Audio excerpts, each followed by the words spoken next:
Hi everyone. I'm gonna scooch over a bit. Like right here, yeah. I'm gonna come here. That way I'm a little more centered. How you doing?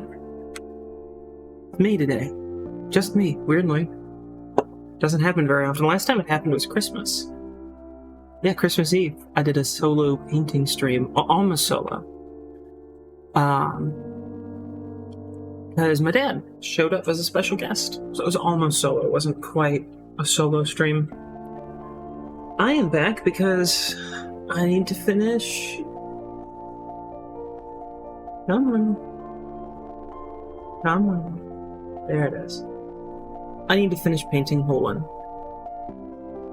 They're coming along pretty well. Very flat right now with the colors. Because I haven't shaded anything with a wash, haven't really put in any highlight colors. I've just gone through, done the gray, most of the purple. It was pointed out to me that some banding back here, some straps. I missed them, so I'm gonna have to get that. And then the bow, little leather there, and the wood for the bow. And that's all I've had a chance to work on. So they're looking a little flat at the moment. Got a lot of work to do on them. And I'm gonna start because I would like to get this part done as soon as I can.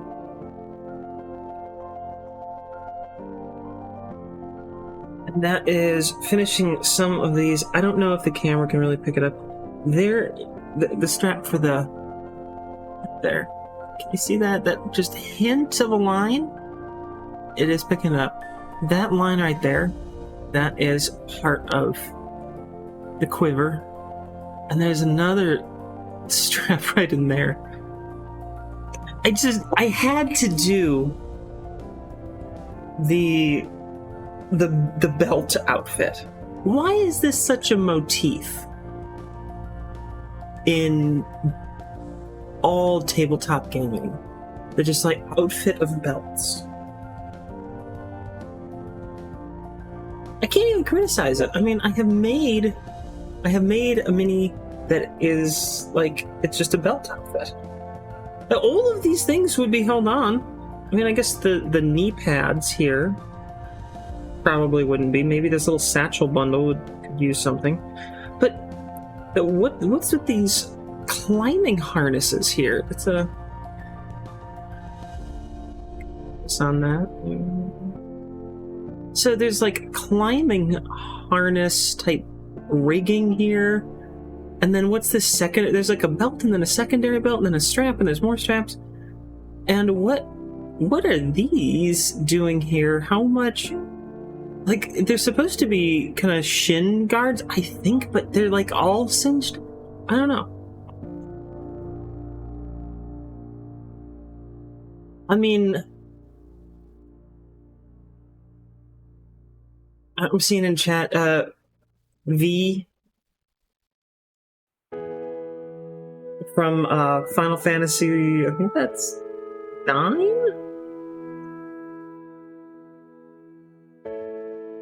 I don't know. I never got that into the Final Fantasy games.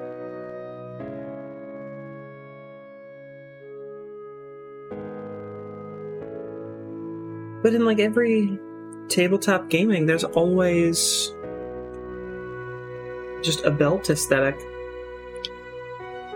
You want to flip? There you go. There's your flip.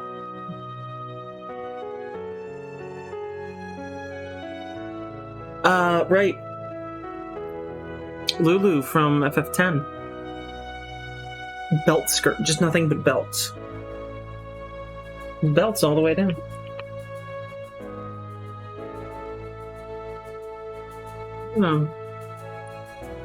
Move this whole thing closer.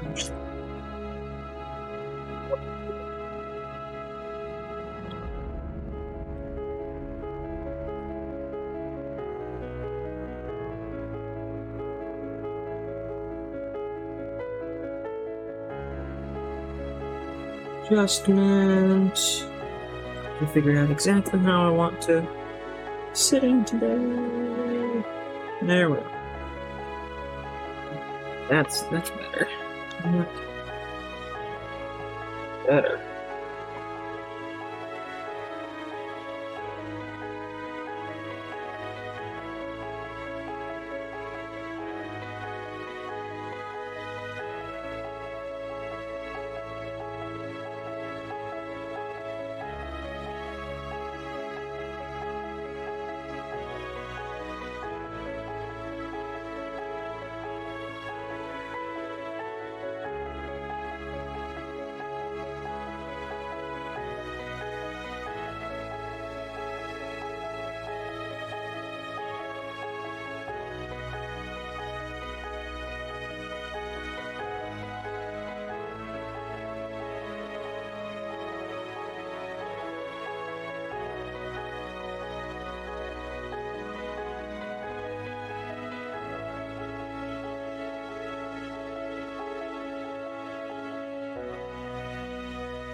That.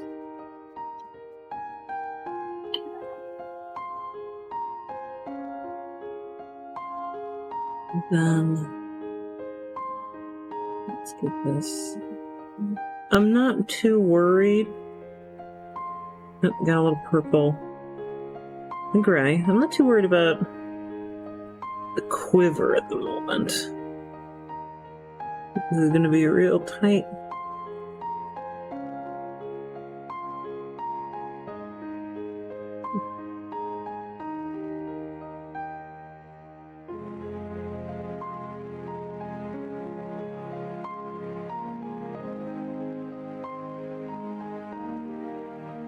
Okay.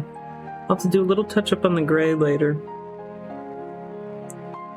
But I'll let that dry. I don't think I'm missing any more.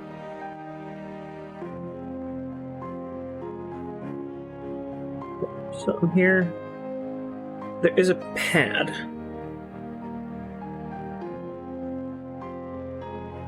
Elbow pad here. And of course, just like in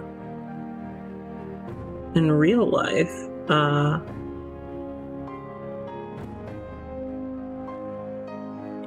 armor is perfectly themed and everything goes together.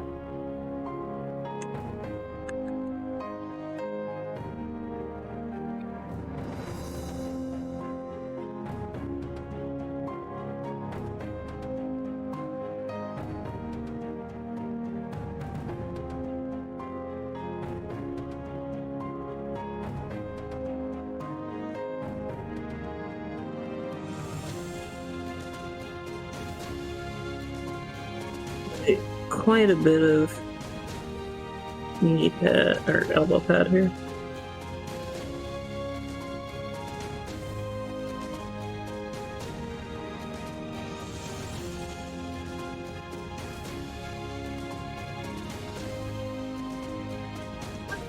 Percent sure how the elbow pad like bends all the way around like that, but I'm just gonna go with its magic. Like, that is a form-fitting elbow pad.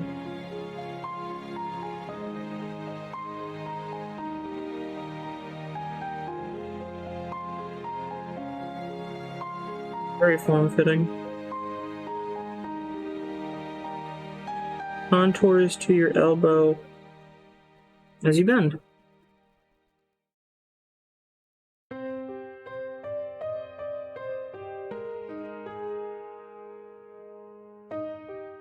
It's D&D. There's magic. That's what I'm gonna say.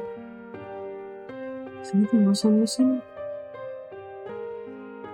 I don't think so.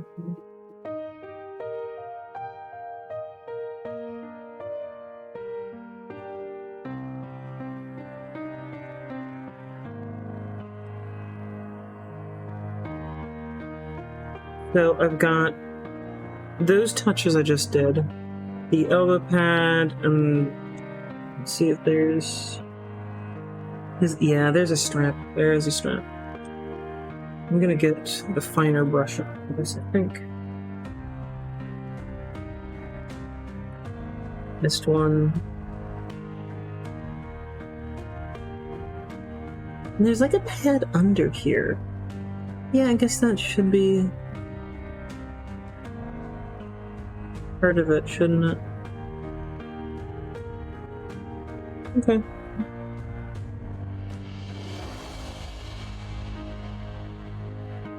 Then, 2 shall be painted.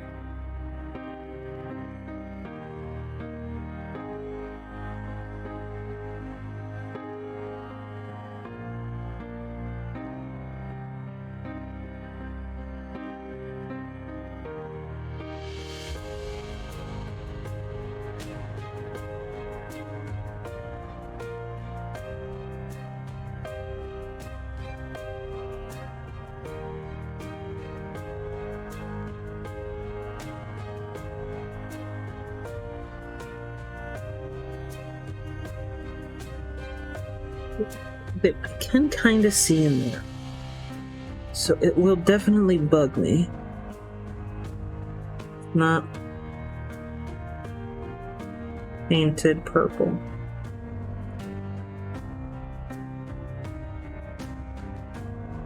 Oh boy. I am not looking forward to that gap later. I'm gonna have to be real delicate with that.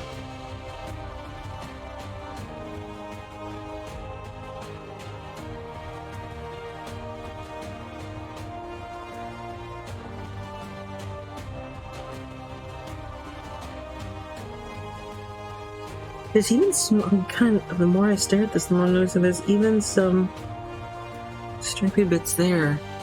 The camera doesn't want to focus on it. But you can see right here, there's actually some strappy bits there. Oh, the camera is a little askew. Thank you for letting me know.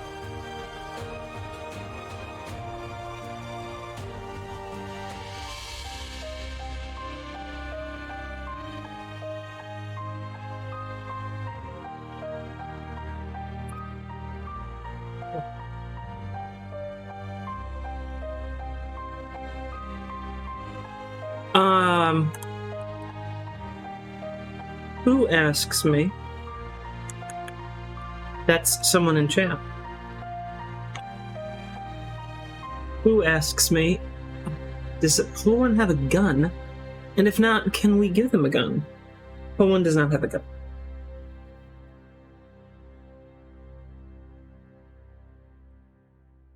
Hlwynn has a bow, a knife, no gun.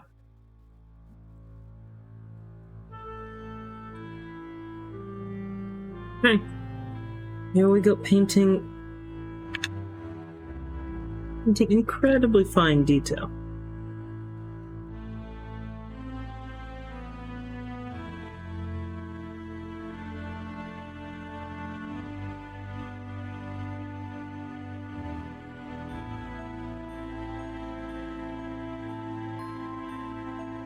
I think I'm probably gonna have to go back through here later and touch up a little bit in between with just a hint of gray.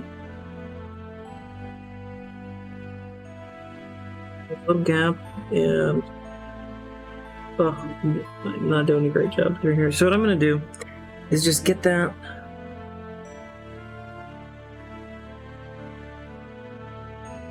I'm having a hard time finding a good angle here.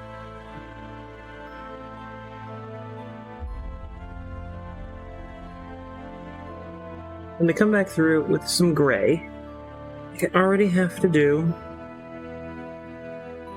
and then I'll get in between.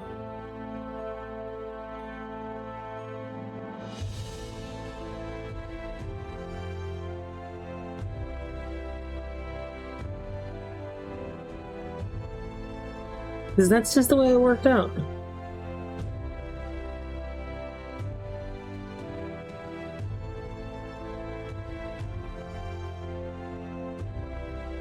Yep.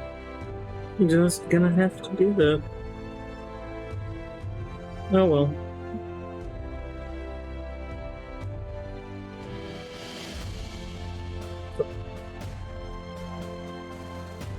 Come back and do a little touch-up.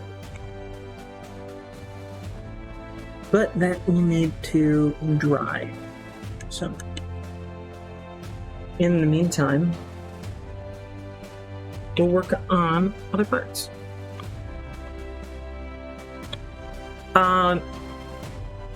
Hlwynn is actually pretty darn athletic. I have always imagined Hlwynn as being the type of person who, when they are jumping off of something that's like, a little high, not like crazy high, like 15 feet or so, they would do a flip in the air, then land, and that would be kind of their style. Like, it doesn't actually help. Like, the flip isn't improving anything, but, they just do it because it's theatrical. It's cooler.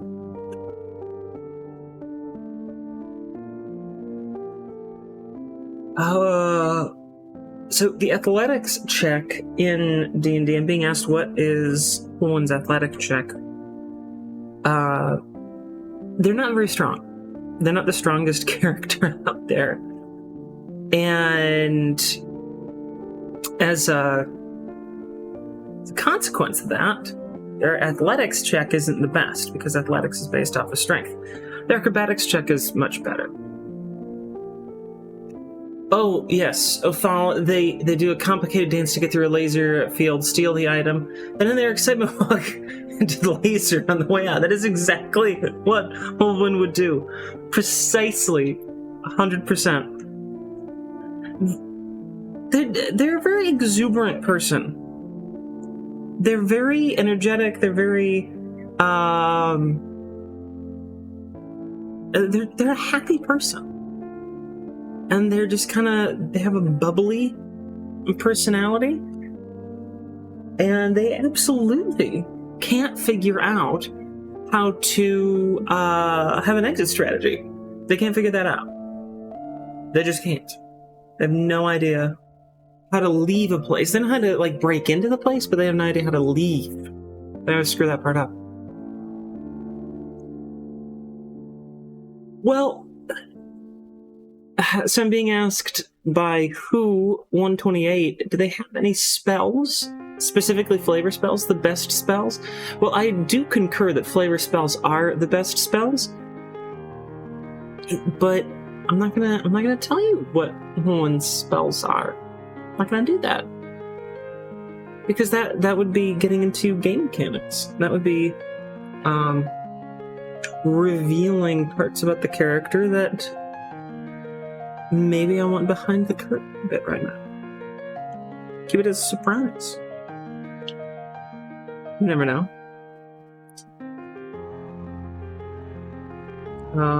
I can tell you that they are a ranger as far as their D&D class goes. They are a ranger. Sort of plague into the good at breaking in, bad at breaking out part of things there. I know that Nines is gonna get mislead the moment he can get level 5 spells. I am aware of that. I'm very aware of that. And I have a whole bunch of players that like to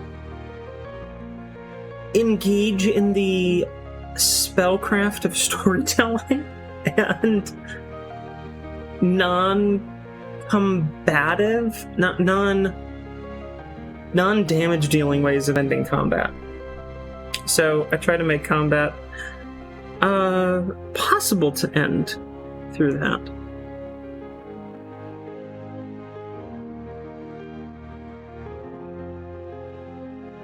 Okay, now I think I'm gonna... While I'm waiting for that to fully dry, I'm gonna get the shaft of the arrow. Trying to get... I think maybe getting Hlwynn's be painted.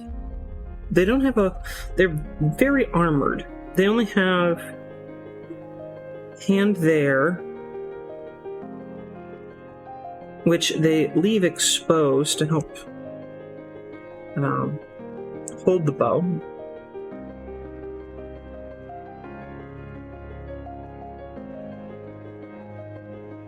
And the face, that's it. It's the only part that's exposed. So maybe I'm gonna mix up a little bit of that paint. Let that dry.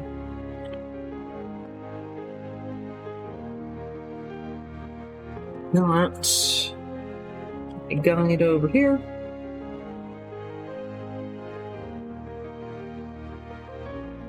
And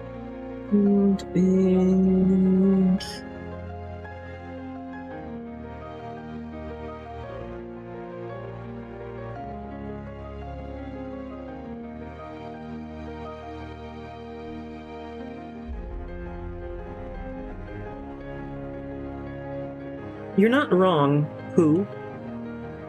9's attacks do kind of suck.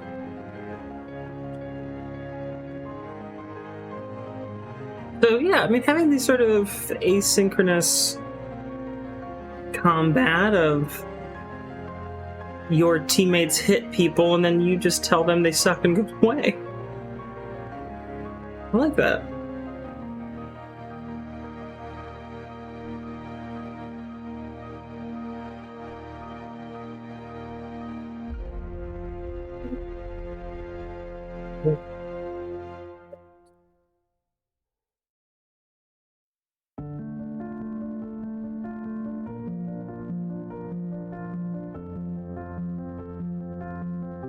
And yes, your vicious mockery forcing combatants to roll with disadvantage has saved Ulseth several times.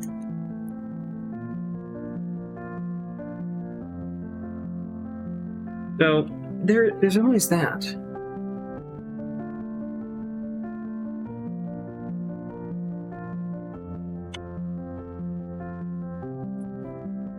So, I mean, I think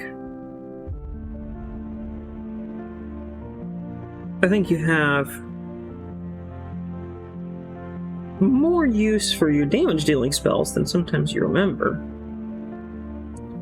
But I will allow that they don't do much damage.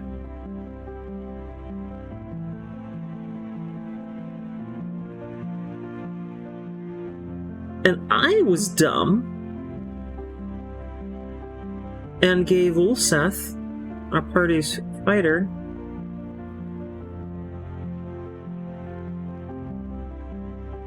a very nice sword.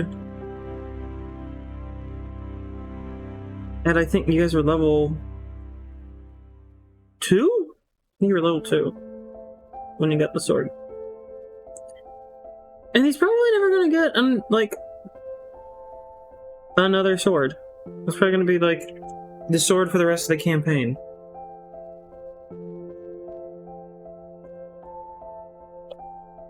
It's gonna be hard to beat that one.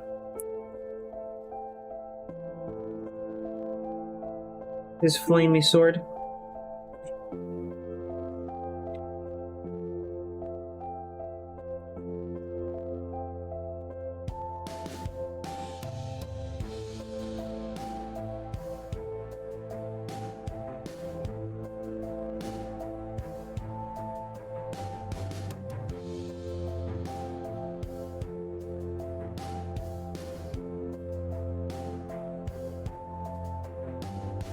These are such fine details.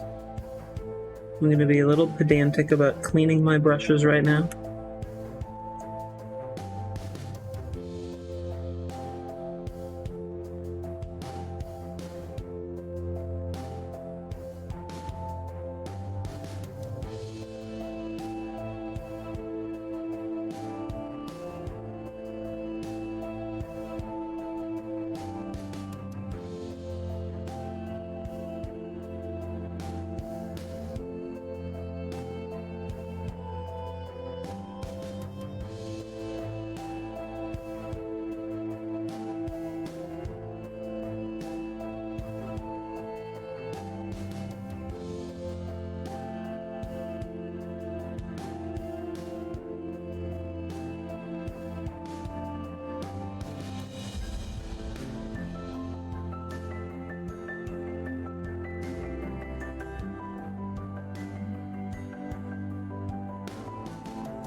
I'll have to touch up. Right there, I'll have to touch that up. Oh, globby.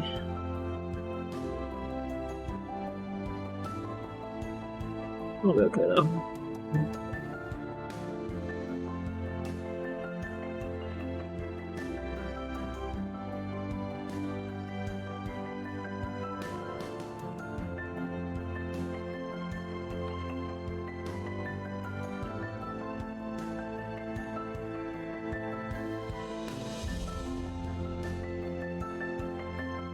The most I have ever nerfed you guys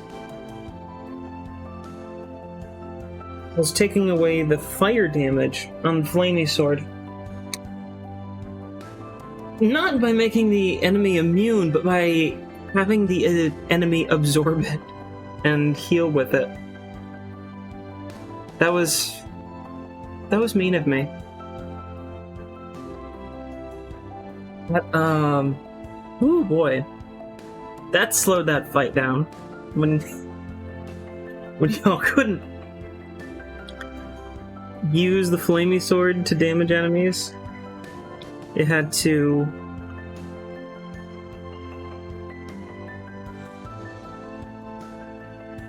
fight.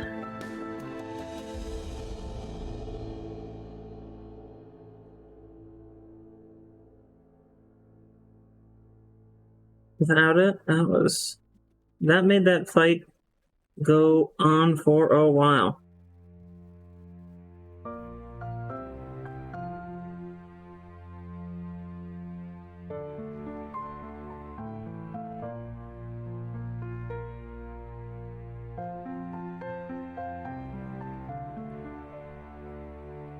Later on, Hlwynn does one of my favorite hairstyles, side shave. Love side shave. So later on, I'm gonna be coming back through.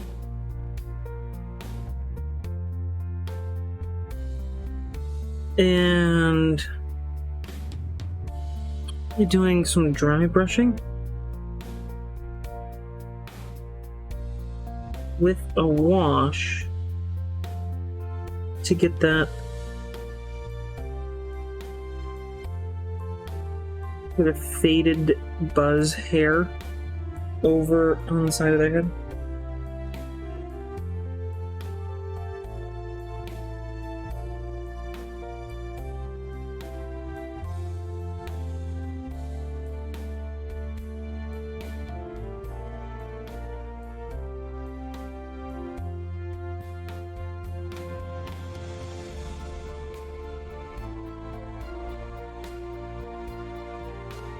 This is a tricky angle. Get under there.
I think a very mean boss in D&D.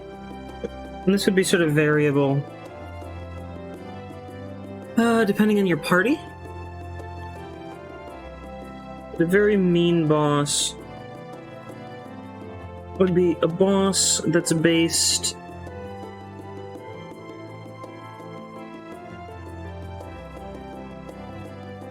on the idea of defeating them with abilities that your party does not typically use. So if you are like a combat casting and just straight up damage kind of party, a boss that has just boatloads of health, I mean boatloads of it, or ridiculous AC, and you have to sort of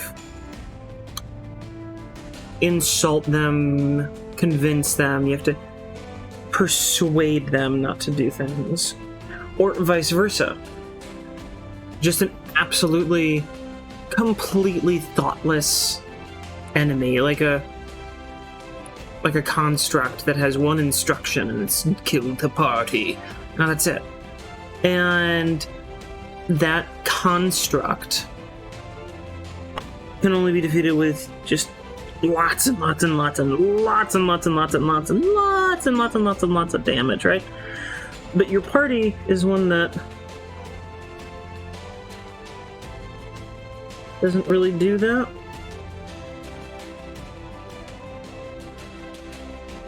Yep, gonna have to retouch that. I worried that that wouldn't get in there.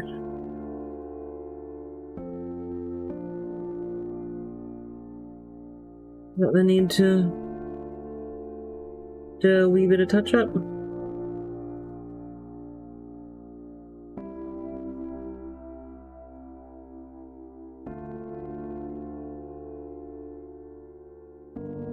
Hold on, I'm fairly pleased with that. I got the hairline pretty good. I'm gonna a teeny bit more after I clean my brush.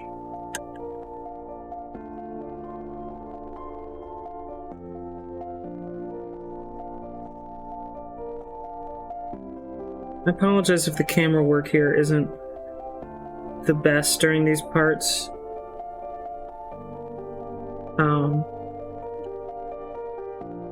Because it's so delicate, I often get very, very focused on just getting the detail right.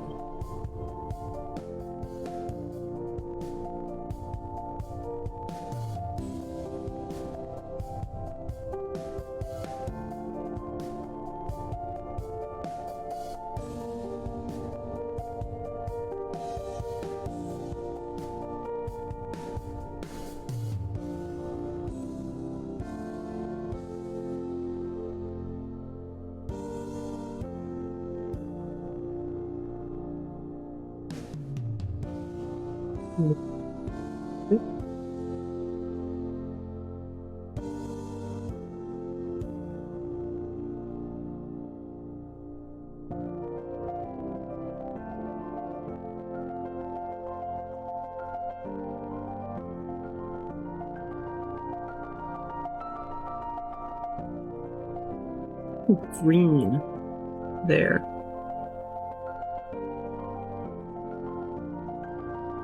Yeah, I think green feathers. I don't know, that just sounds right to me. So I have a little touch-up to do along the armor and face line.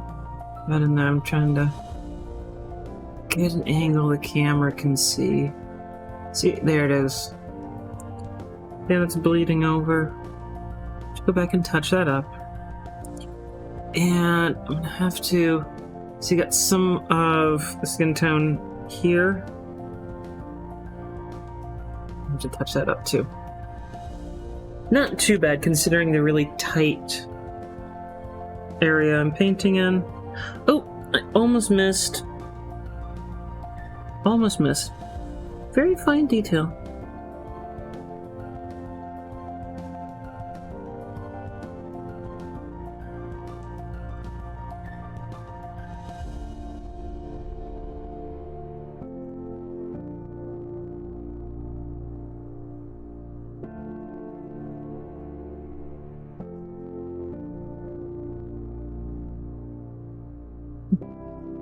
That's one of their... Hold off camera for a second. I almost missed one of their ears poking up through their hair. But I remembered and got it. So, that's okay. Day saved.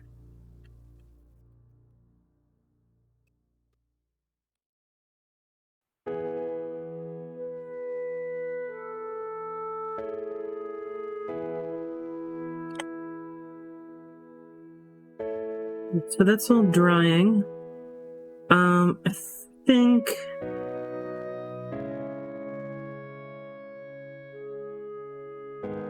I'll work on the bow and then touch up some of the leather over here. And the arrow... yeah.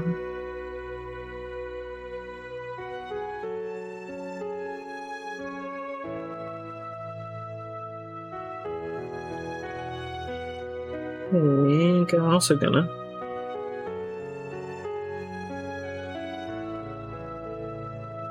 define that a little bit better, as this is gonna be hard to see. See the line where the glove stops and the hand starts? There's actually a ring there that I'm gonna paint. But that line, I'm gonna make that pop just a little bit more. So what I'm gonna do is take some black wash. Just a teeny bit. Very teeny bit. And I'm gonna use an incredibly fine brush. And I'm gonna put a line at the edge of the glove.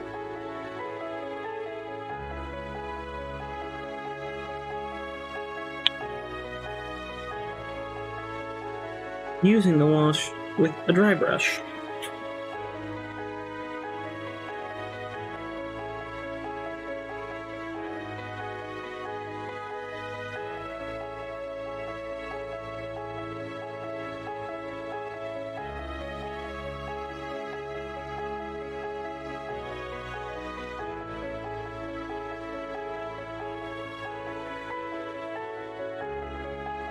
Wait, enough on there. We have very little paint. It dries quickly. You get this sort of definition.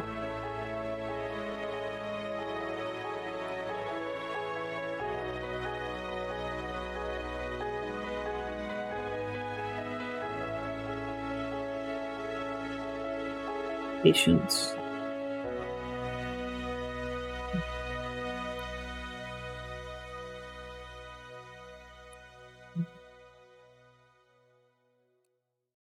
This one.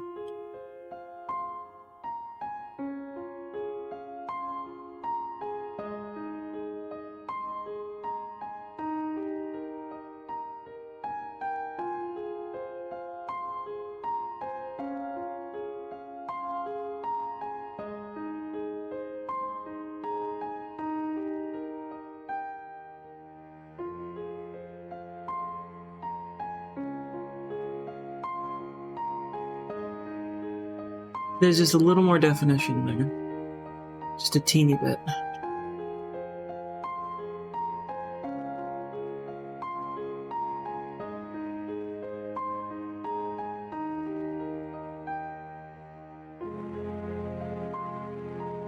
Enough to make the hand and glove stand out and be seen as different. And that's what I most want to go for. Is just that little subtle touch.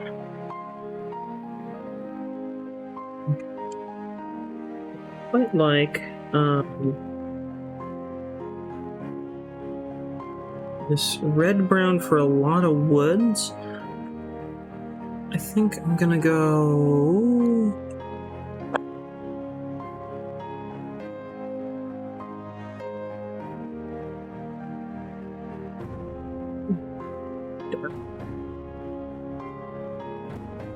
I don't paint nearly as much as the other two. So, there might not be kind of a dark...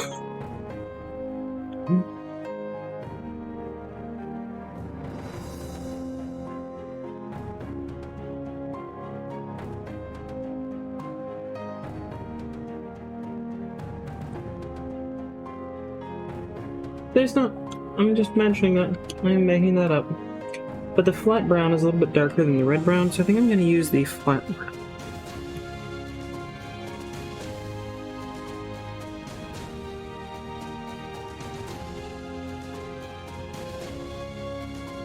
You want to get Hlwynn a gun next session and turn them into the next captain? I don't think there can be another captain.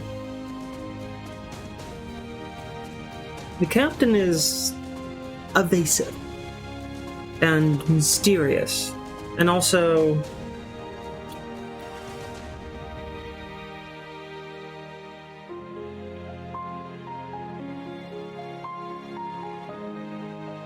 maybe dead? You don't know. Maybe the captain's dead.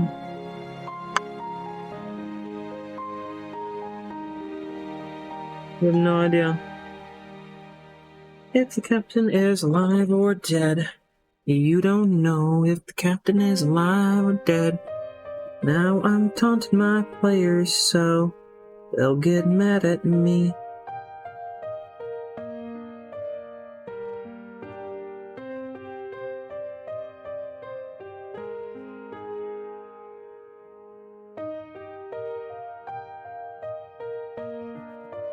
Switch it up.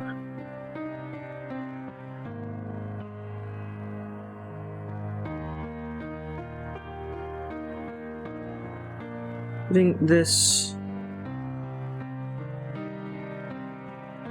arrow shaft here is a little tricky. These intersecting lines, so it's not. Ooh, it's pulling off. It's pulling off the paint. I don't like that.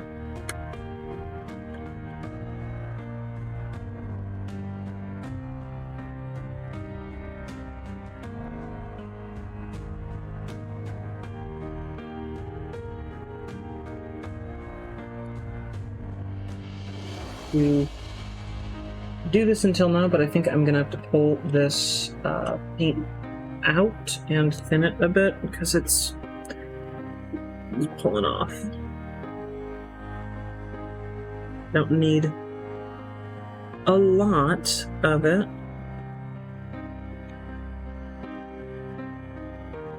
The arrow that I'm doing with it, so don't need a ton.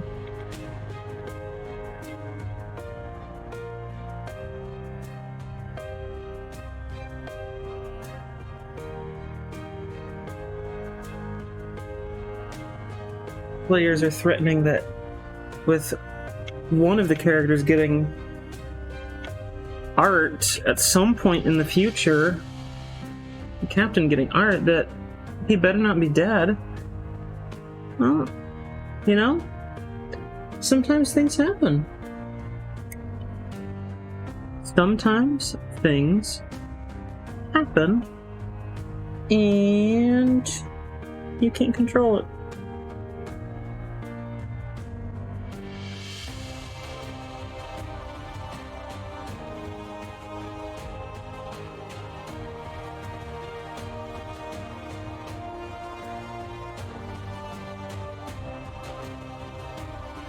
Maybe the captain is dead. Maybe,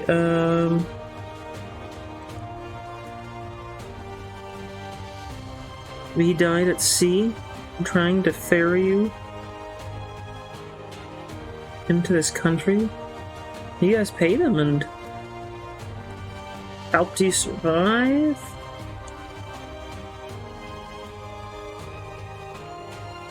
You sent him on this fool's errand of a quest, apparently. Might have cost him his life.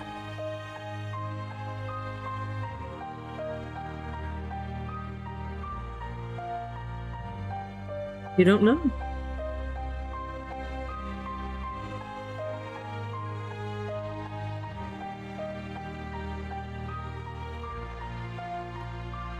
He owes Zoria a refund for not delivering us to our final destination. Yes, yes. That is how piracy works, and smuggling.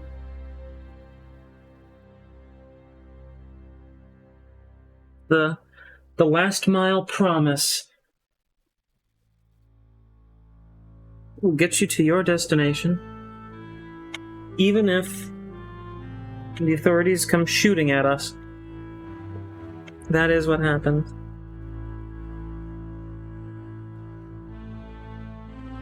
The captain, truly the FedEx of the seas.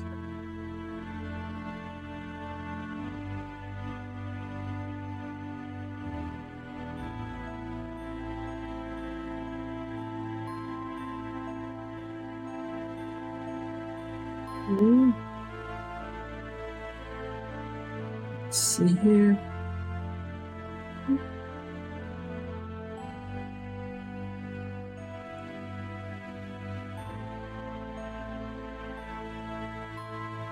It's pulling it up a little bit. Let's see if I can't fix that. Nope.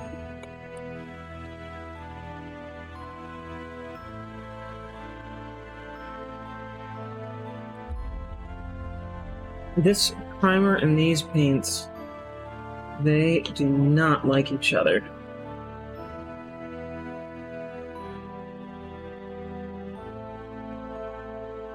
He is a professional, he being the captain, he owes us a refund. There's a strong possibility of a suggestion spell being thrown his way.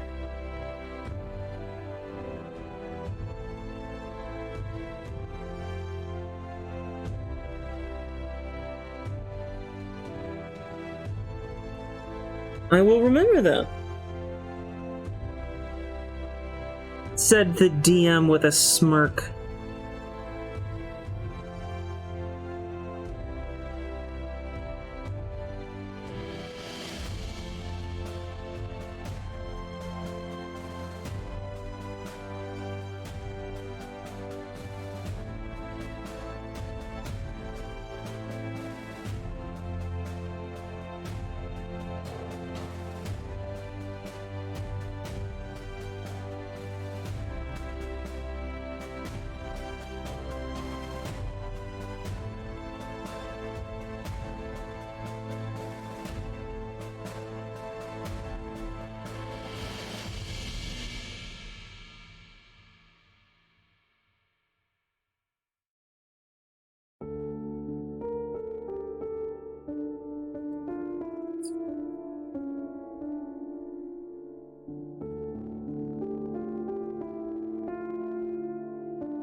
I haven't painted anything in here, so I'm not too worried about that. I might have to come back later and touch up with the leather anyway. So I'm just gonna... But...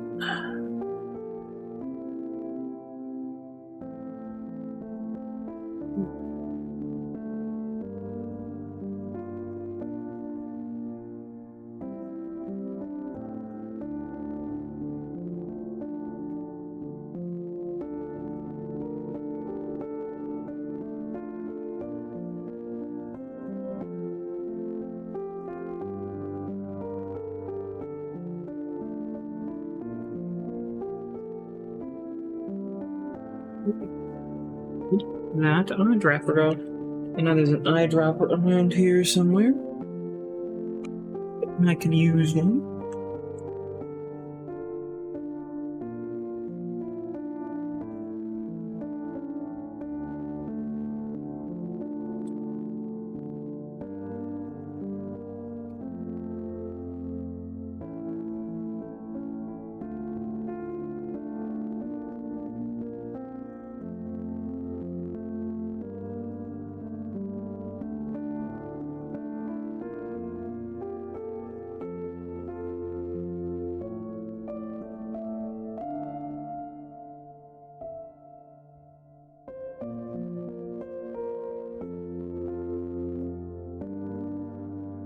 I think you're correct. Who? I don't think Nines has revealed to anyone except Soria and Ulset that you have suggestion.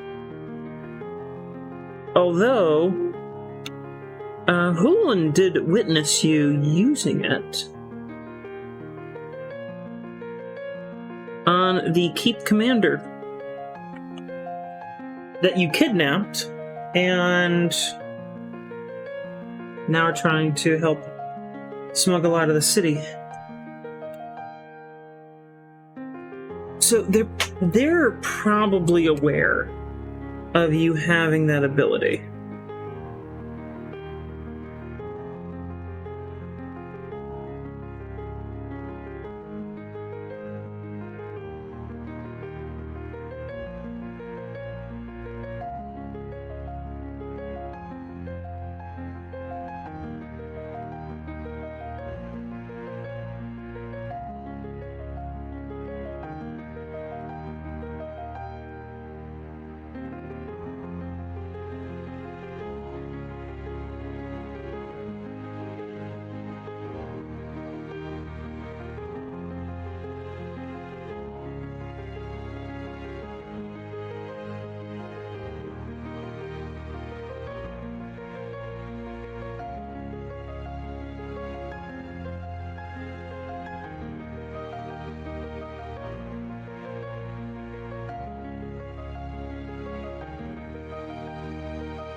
Delicate. Oh, I'm just gonna end up painting that a lot in. That didn't go quite the way I wanted it to.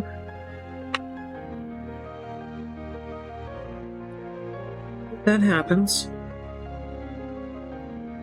Fortunately, I haven't painted the feathers yet, so that's okay.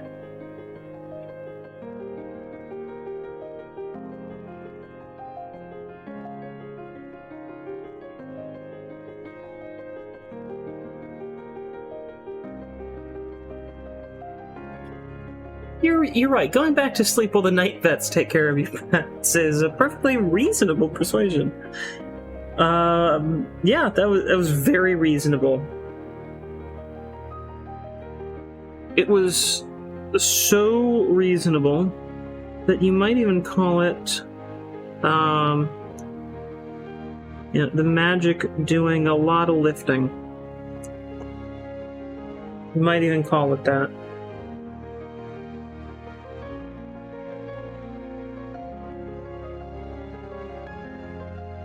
You might even call it that. Because the magic was doing a lot of lifting.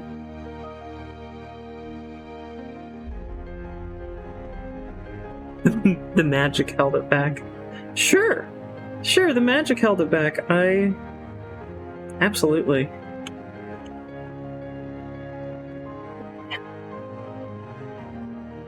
Hey, what are you doing? Go back to sleep. We are the night vets taking care of your pets. Oh, okay. Perfectly reasonable explanation. I mean, that's the kind of line that James Bond would use to get out of something. Supervillain catches him. Mr. Bond, it is time that you die. And then Mr. Bond is like, no, I'm not Mr. Bond, I'm the night vet. And the villain is like, oh, well, in that case, go ahead, just leave. Sorry for inconveniencing you, Mr. Night Vet. Did you check on my hamster? Yeah, how's Hammy doing? And James Bond would be like, very good. Excellent. Hammy is in peak physical condition. Oh, good. I was worried about him. Now have a nice day. And then James Bond walks out, and 2 hours later, the villain is like, wait a minute.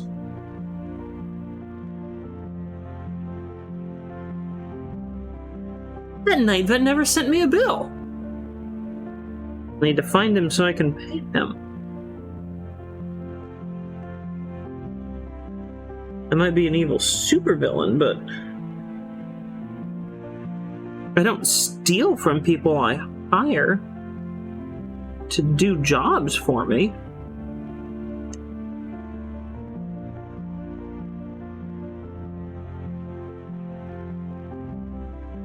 What sort of psychopath steals from people they hire to do a job for them by not paying them? Some real bastard, that's who. Now, you guys probably aren't going to see a whole lot of this work in here,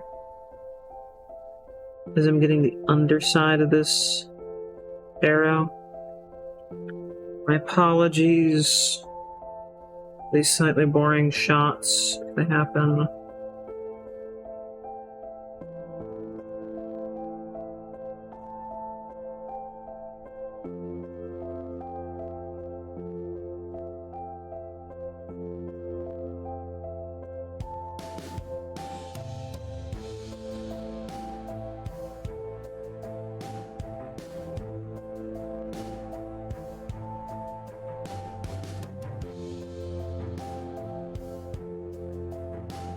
I'm just gonna code it in.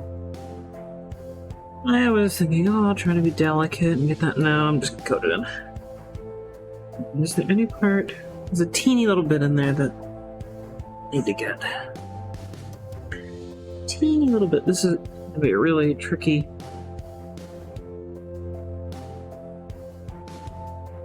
line here.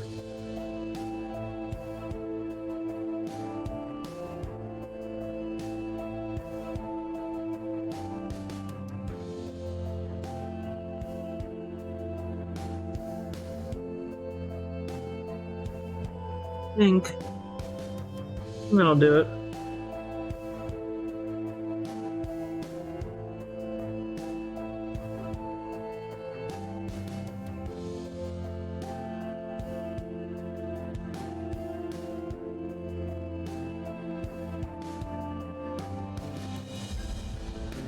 Sometimes when I'm doing these,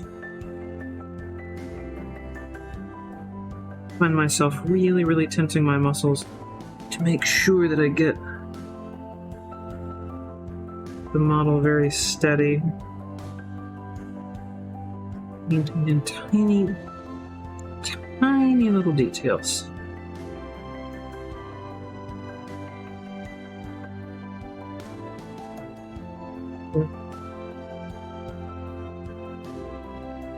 Wait a minute, that's not my night vet? I like that in this premise, the supervillain has a night vet. Well, it comes by regularly. Oh no! I got a bit of brown on their face. Hang on.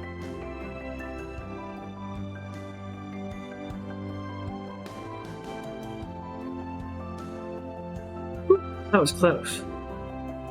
Alright. Need to do a little bit of cutting in here. Cutting in. We've got the top of the finger.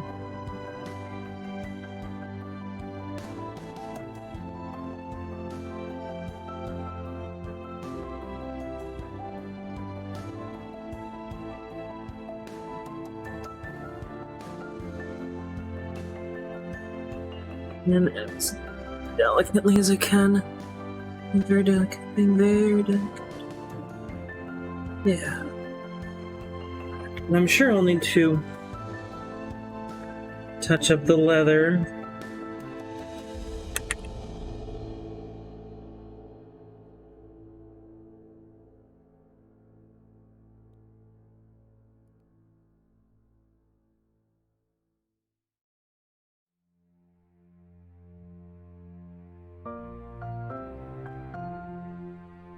You want to level up to level 5?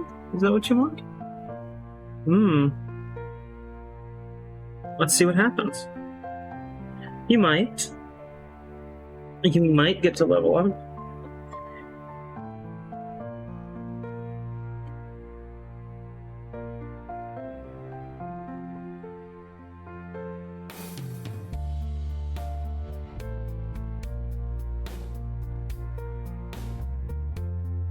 If you're lucky.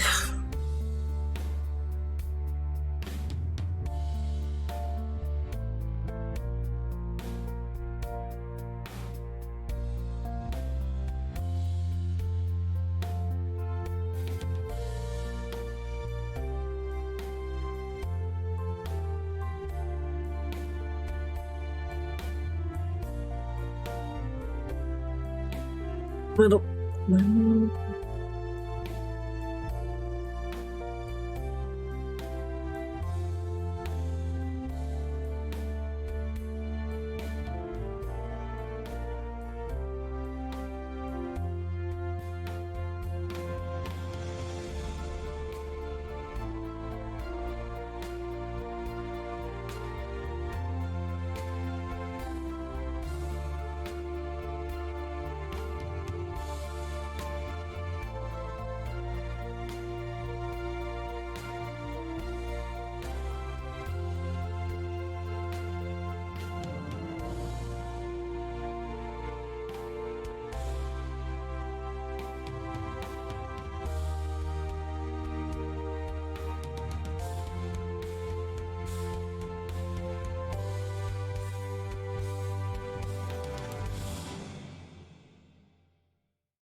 Pick up some of the leather on the bow wrapping.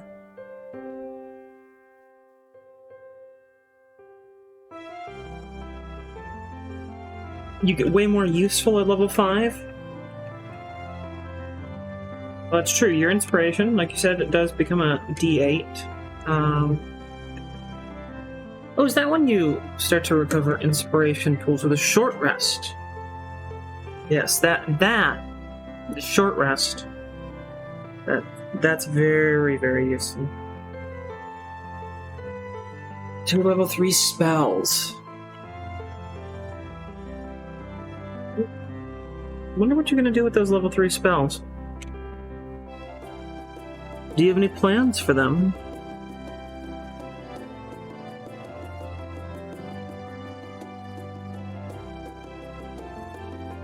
And for the record, yes, I am terrified of level 10 9s getting magical secrets and learning anything.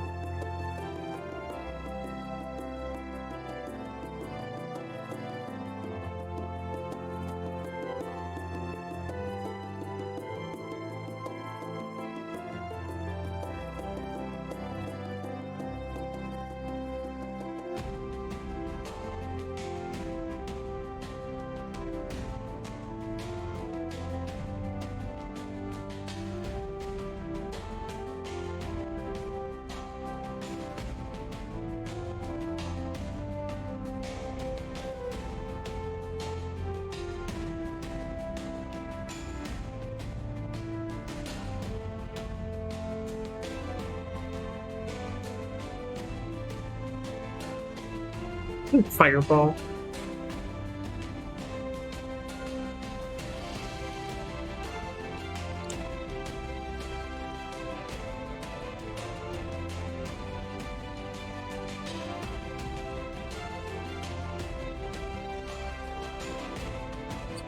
Get rid of the red brown out now. Touch up the bow.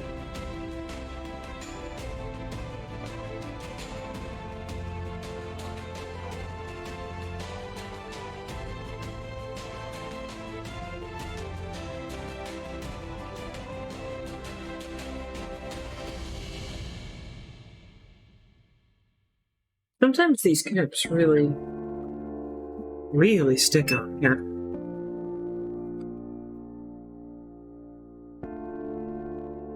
I just need a very little bit. Touch up just a couple parts.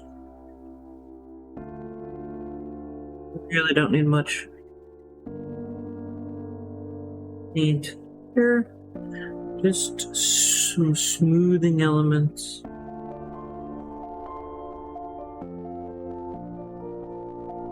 Go over a second time with some spots that went on A little thin.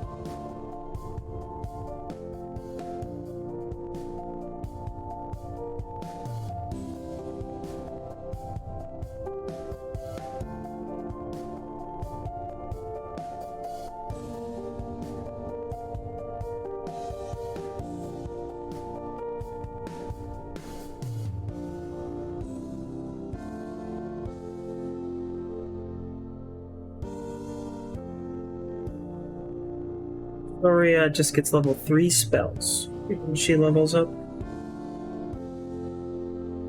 The druids don't get a whole lot at level 5, do they? There's not all that much interesting that goes on there.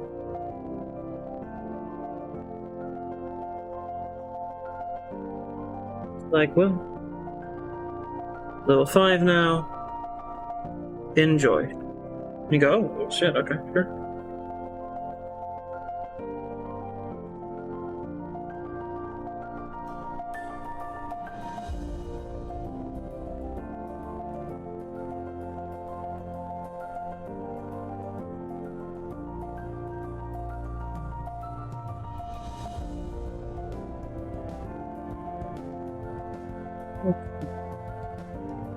I don't want to have to mix a whole lot of you and just thin you out for like 3 touch-ups.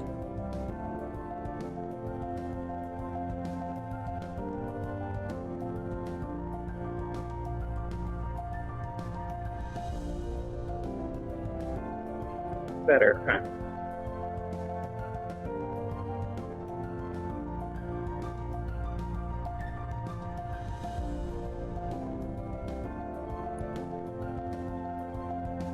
I keep trying to work on a paint storage system.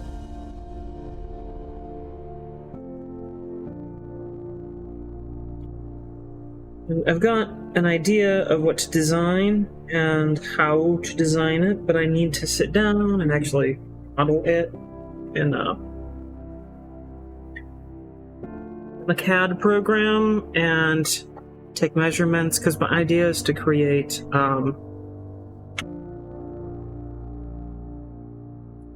two types of paint holders that are interchangeable. I'm going to fill some time while I'm waiting for paint to dry. So if you are a painter, bottle painter, you'll know you have these sorts of bottles. Very common, this kind of size. We also have some smaller bottles like this.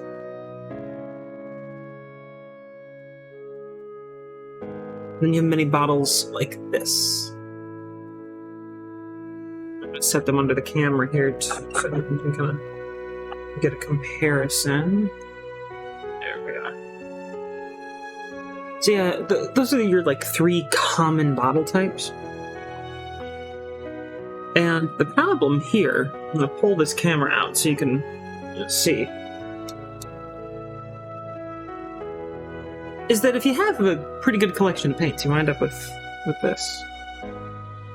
You wind up with just lots and lots and lots and lots and lots and lots and lots of paint everywhere. It's just kind of how it goes, you know? And there's plenty of very nice storage systems if you want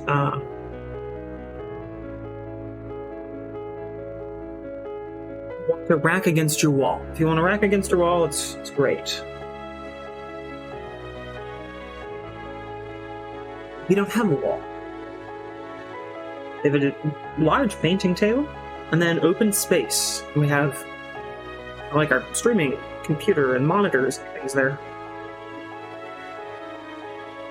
And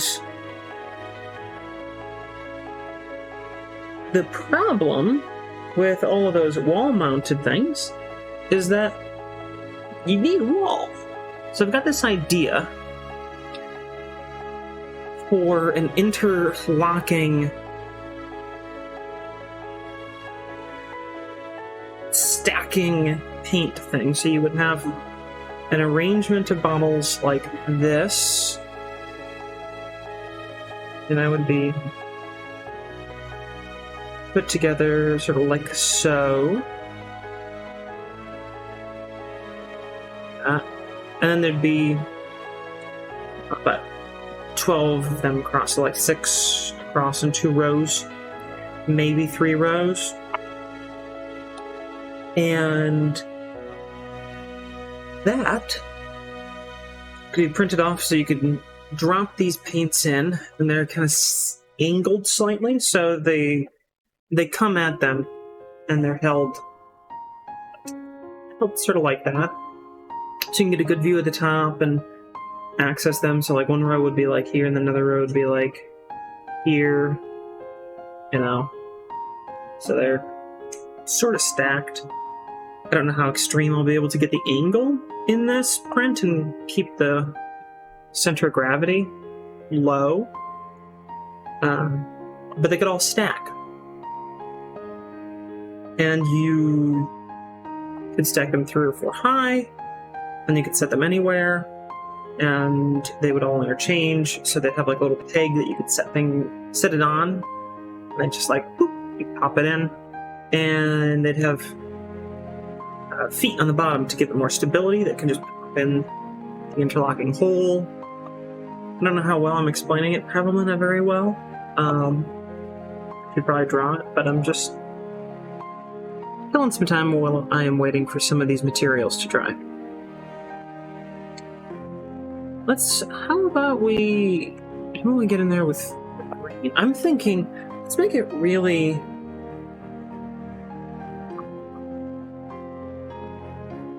I haven't done some samples of this. Green or a deep green. It's also a deep green. Dark green. Okay, so we have different greens. Oh, I wonder, do we have... Ooh. We do. And because they're bird feathers, I think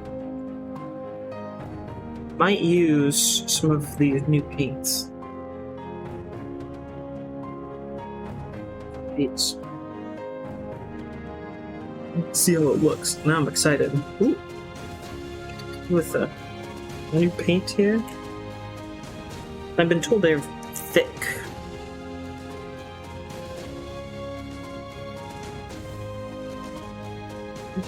Yeah, they are indeed thick, but I kind of like that.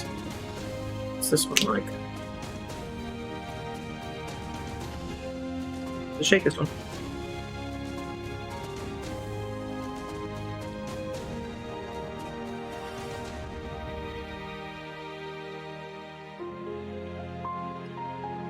Those are cool. Because the scanning lines doesn't really... Those are pretty neat. And the cameras, they're doing the white balance adjustment. So they're not showing up in the true colors. They should be.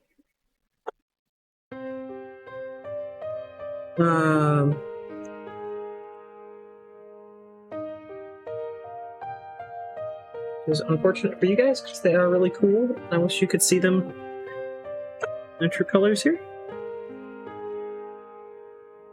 What I'm going to do is actually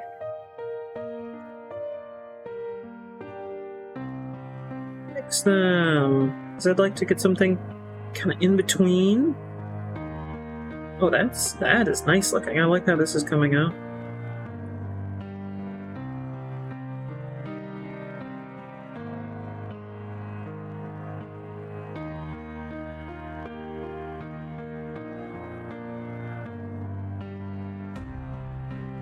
I'm happy with that, yeah.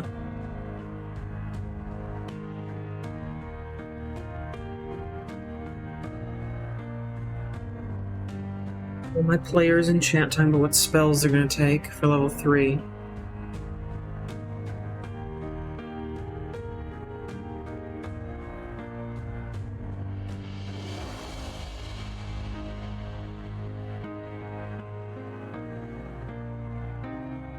Alright. I haven't worked with these yet, so I am curious how they will go on. And I have been told that you will likely need to do multiple coats to get them in there, which I'm fine with.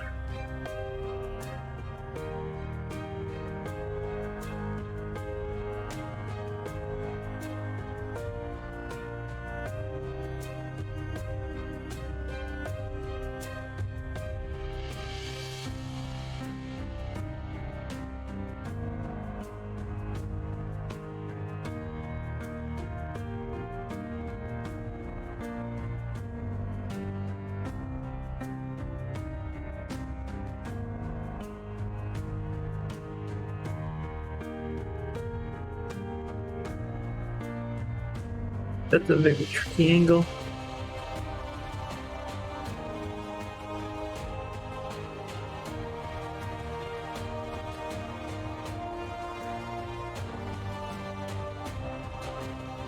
That is a very tricky angle.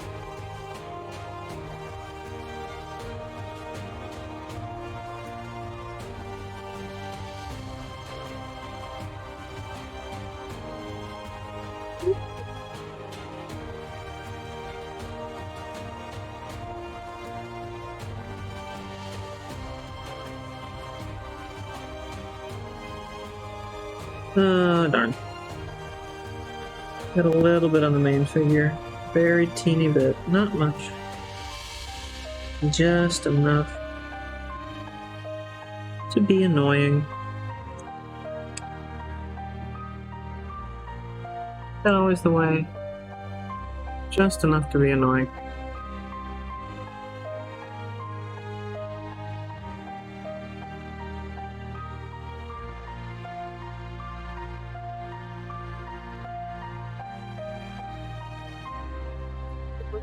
Make sure the bristles stay nice, pliable. Don't want it to ouch, crusty.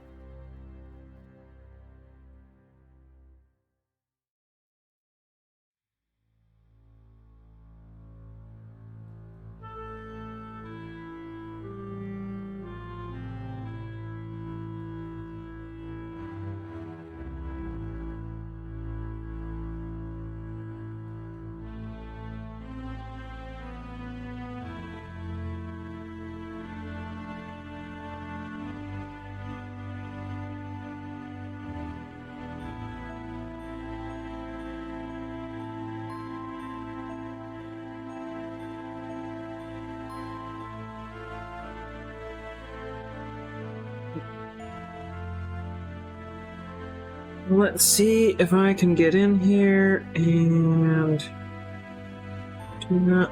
I'm gonna take a little bit of the paint off.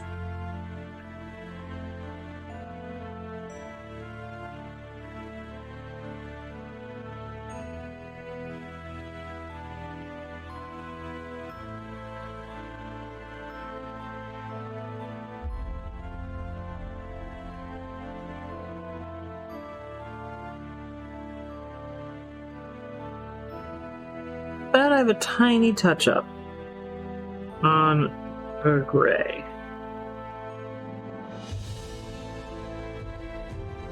But none on the purple. Just a little gray. Well, I'm happy with that. I like that. I like this. Yeah, you can really see with the light, you can really see that pearlescent. I'm very happy with how that turned out. It comes very silver on the stream here, just sort of this chromatic reflection. In person, it has a slight green hint to it. And I like it. I like it. And now to get the rest of the arrows. It should be... I don't know if they're going to be easier to paint or not. I don't know. But they're all back here on the quiver.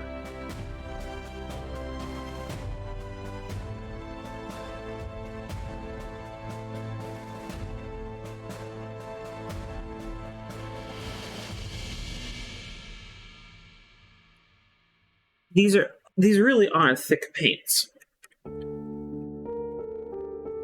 So they kind of glob on a bit, makes them a little tricky to work with.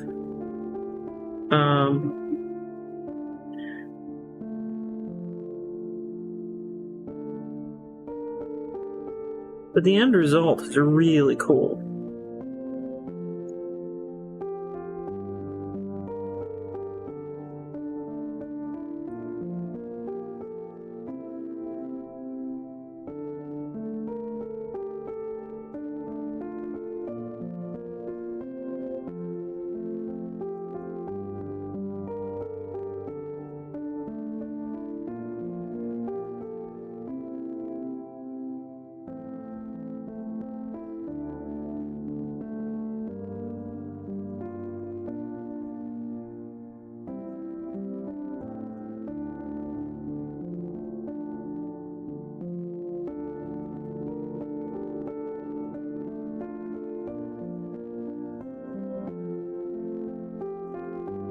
Most difficult bit.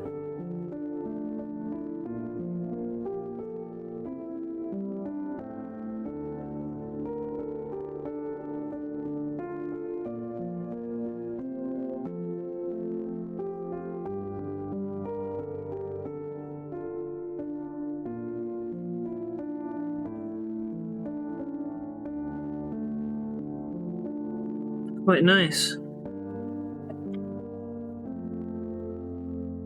Clean my brush, and I am gonna mix those again because I'll need a little bit more to do a second coat.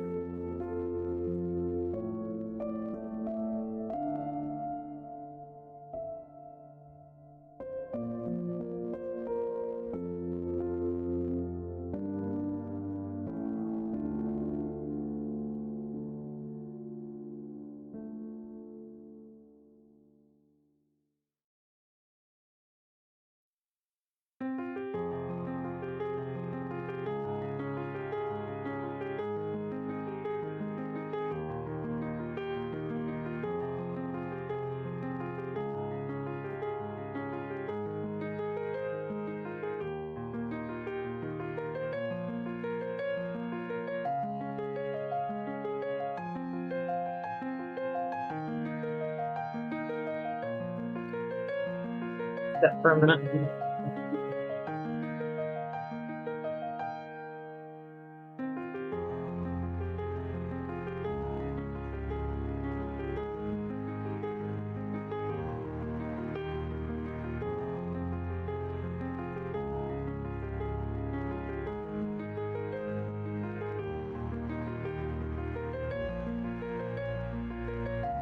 Then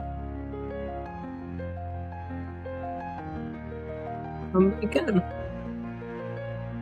a little bit more.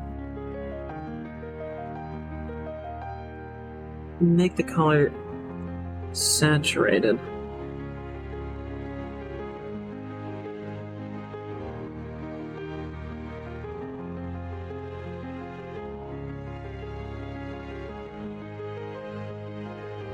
At the moment, I don't have to do any touch of work in there other than a little gray, so I'm not gonna do it. I'm not gonna get in there again. Call me, I don't know, a little lazy, say I'm taking a shortcut. I'm very happy with how that turned out right now, and I don't need to do more.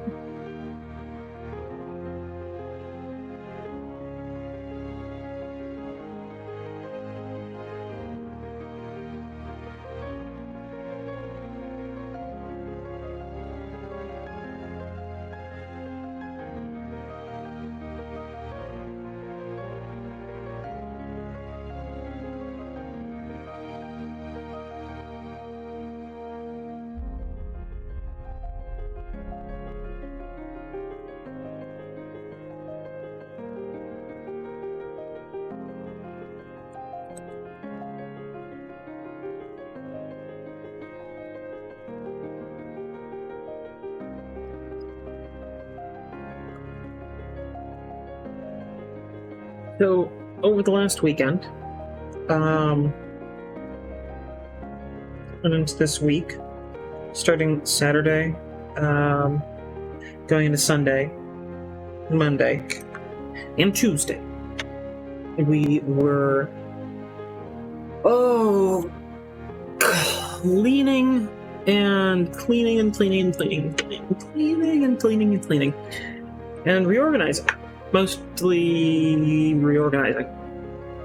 Because we need to make more space as we are getting ready to open up our store, hopefully soon.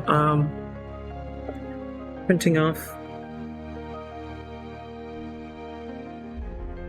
more parts for it. 3D printed and hand painted dungeon tiles. And then more to come. Okay. I'm working on some prototypes. New pieces. Have to open those arrows. Those are pretty good. We have some palisades. And those palisades,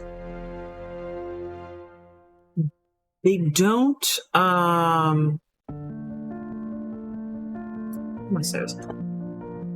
they don't interchange super well. I'll grab some, show you, hang on.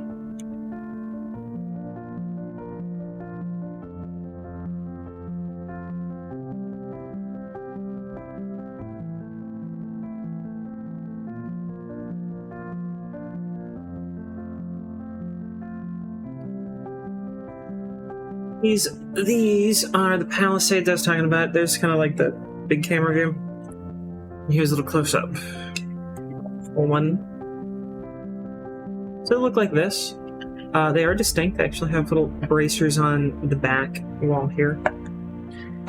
And we printed and painted these quite a long time ago. So, but we've actually got a lot better at making them now. But they connect. You can see here they have this triangular peg. It's actually not a triangle. It has this flattened top there, right? So when they connect, you put the two pegs, you put like one interconnecting hole, fill that with the peg, and then you clip it in. But it makes a semi-permanent connection. They're actually kind of hard to break loose, and things can break when you do that. So what I'm doing is taking these designs, models, which I didn't design myself, and I am going to retrofit them to take magnets, and we will be putting magnets in the bases here, replacing these pegs, and then they'll go click together and you can easily click them apart. KitKat asks if we have a website that we'll be selling on, or we're planning to use Etsy. Yes, both. But we'll mostly be selling on our website. The website, which I'm building now, is going to be store.dysondungeons.com. Our website is dysondungeons.com. So, made sense to us. Etsy, as quite a few creators know, has been ever increasing their cut of every sale and their fees and rates, and it's just becoming ridiculous. So long term, the health and growth of the store, it's becoming less and less sustainable to do it through Etsy for most creators. So we're looking at this and going, okay, we haven't started yet, but how do we want to do this? What's the plan long term? And basically, we're going to be using Etsy to generate some sales leads for us. So we'd be posting like a couple things on Etsy. Just some very popular sets, but not our entire catalog, not everything we sell. And then letting people know there's more to be found over on our website. And basically using Etsy to help people find us. But yeah, as Kit Kat says, Etsy's garbage. And making your own website, it's not the easiest thing in the world. Squarespace, in the last few years, I've done a lot of web development and design over the last 15 years of my life. Yeah, actually about 15 years. I've done quite a bit of design for it, less and less actual coding and script writing for websites. I did quite a bit in college, mostly for fun, but then once I started working, I realized I didn't really like coding all that much. It just isn't a passion for me. I was good at it, but I was like, I don't want to do this. And building your own website it's hard. It is hard. It's gotten a lot easier over the last, 6-7 years, but it's still hard. Squarespace kind of changed the game, made it a lot easier for people to build their own website, but there's still limitations on Squarespace. Your website looks a lot like other websites in a lot of cases, but it works, and they do a nice job. I don't really have negatives to say about them. So if you're looking for a website that you can put together yourself for not a whole lot of money, that still will look good and function, and as someone who does web development and design, yeah, Squarespace actually does a pretty good job. I build things myself using WordPress, so I'm not out there coding. Like I said, I don't really like to do it. I don't like to write CSS and HTML. And WordPress does a pretty darn good job, but it's more of a lift to keep that up. If you are making sales, though, through Etsy and you're finding some online traffic, opening up your own storefront is on your own website. That's a good move. That's a very good move.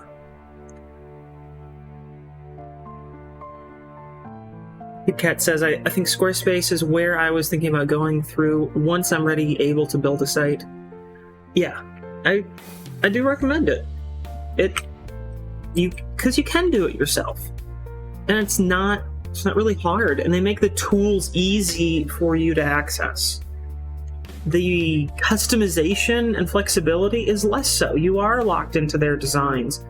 But for most people, that's not a bad thing. And they do look good. They actually look like nice websites. They don't slouch on that. And they've got pretty good customer service, everything I've heard. So I recommend them. I think they do a nice job. Especially if you are like, okay, I don't have $1 billion to spend on a website. They're really nice for that. Okay.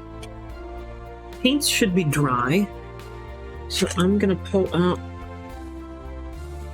a paint guide. Neutral gray. I need the neutral gray. That's this one. To do just very delicate touch-ups. And then once I get done with that touch-up, I think I'm gonna move on to, well, I got the arrowhead, the knife blade, and the quiver. I have those left to do.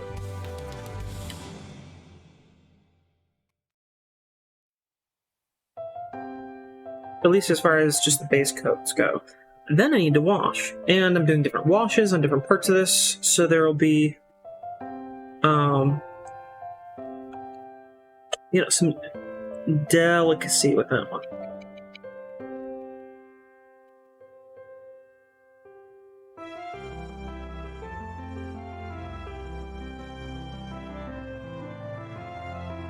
Yeah, we have been cleaning up. Oh man, I am really, really bushed right now. With all the cleanup around here that we've done to get the storage space for the store that we need. That's been quite a bit of work. We got a lot of space by just getting rid of like 3 items.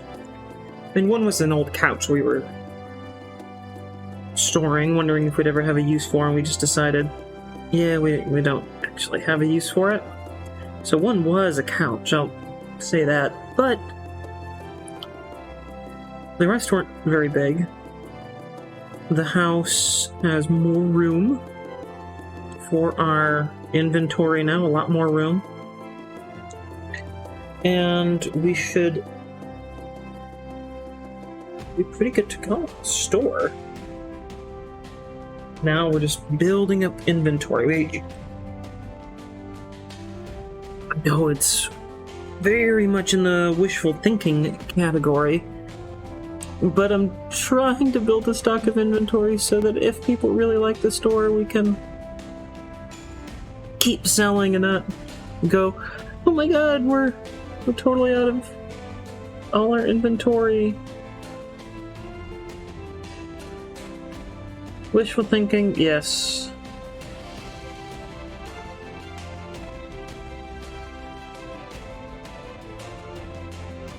But I guess be positive. I know this is not the best camera work, but I really just needed to get in there at just the right angle for me to see it. I painted that. Got that painted. Cleaned that up. And now I am happy with it. So, yay! Pay me. Good job, me.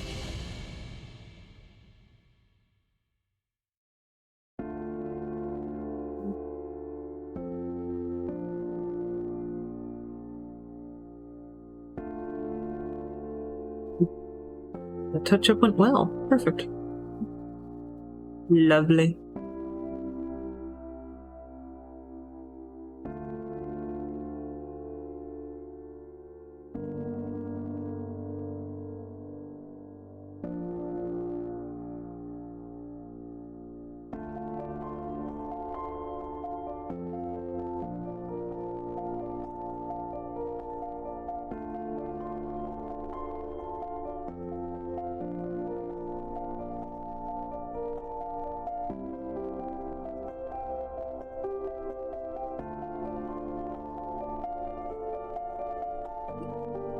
Beautiful. Cleaning and lifting really can take it out of you.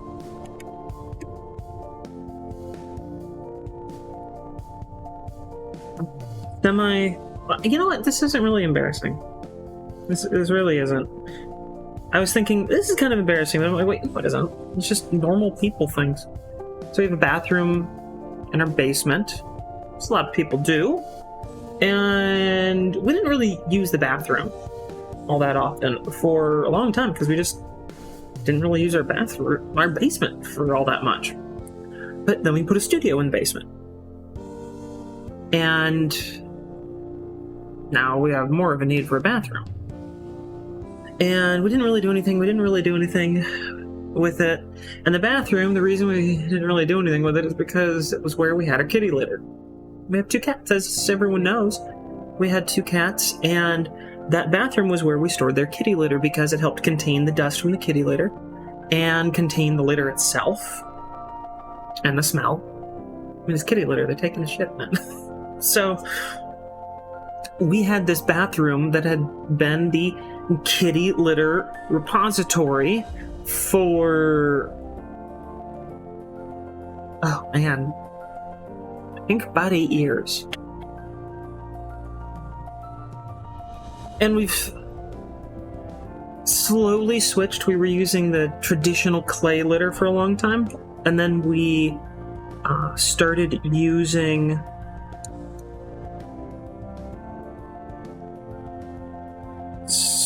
do I need to do some touch-ups with...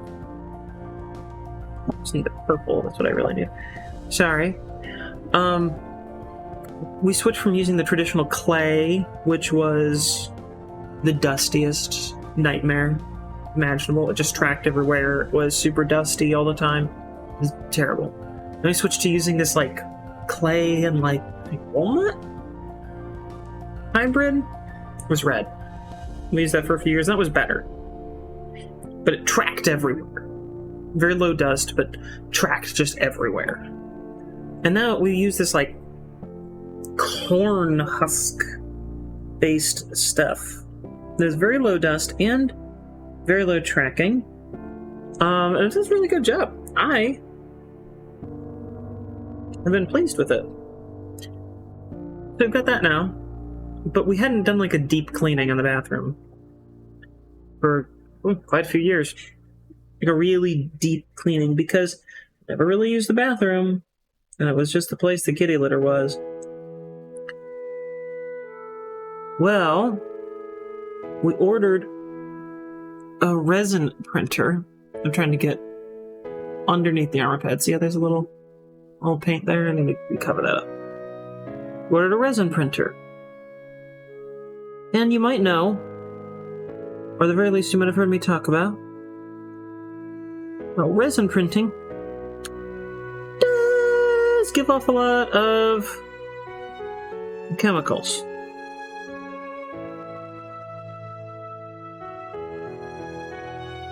Oh, that's nice. I'm happy with that.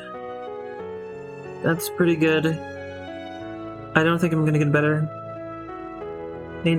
Yeah, actually. Ooh, that went well. Good job, me. Resin printing gives off quite a few chemicals. Now, the resin printers mostly keep those chemical odors and toxins in the container while they're printing, but once you lift the container, it really needs to be vented. So we decided that the best place to keep that is in the bathroom, which has a window in it. So we can vent it when we open that up. So we got this printer, and then that necessitated us cleaning up and moving the kitty litter and all the remnants over those years that had been there. And I think I spent a solid 4 hours just cleaning the bathroom. Just the bathroom. It's not a big bathroom, it's a small bathroom. It's a half bath. There's not a shower in it, it's just a toilet, sink, some cabinets, that's it. Oof. And that was my day yesterday. That was messy. We use some mats to help control the kitty litter, help it be contained. Pulled it outside, power washed all them. So it was an adventure yesterday. From Kit Kat, my parents tried the corn litter before. Their weird cat Darwin thought it was the best toy ever and tracked it off the house. That's awful. That's awful. The cat going, "Oh yes, this is lovely. And I shall play with it." I'm putting on an English accent because, Darwin. I have no idea what Darwin would have sounded like. Maybe Darwin was like, "Hey guys, how's it going? My name's Darwin." And everyone's like, "Ah." Maybe that is Darwin. And we're all just getting it really, really wrong. Hey everybody, my name's Darwin. What are you doing today? I'm off solving the mystery of evolution.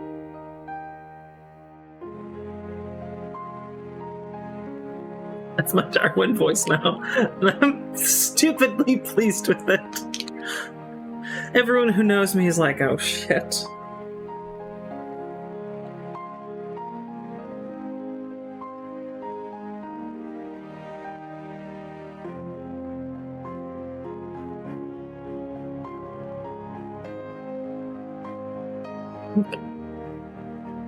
Doing the blade. We're doing a dark. Very dark. Dark steel.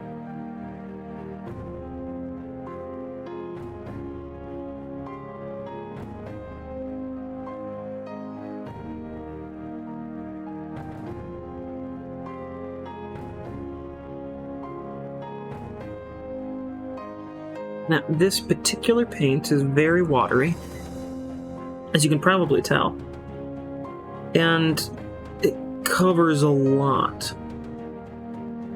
You don't need very much. But I will probably do a second coat, because in my experience at least, when it dries, it does dry a little thin.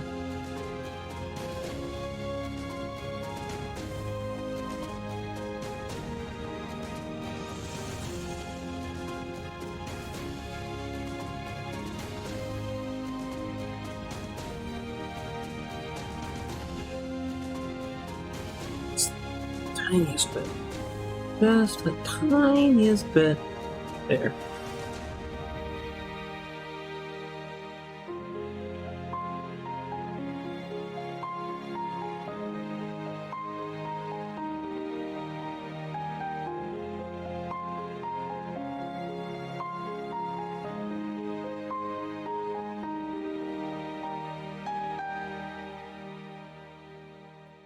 Now it's coming together. I'm gonna take some photos.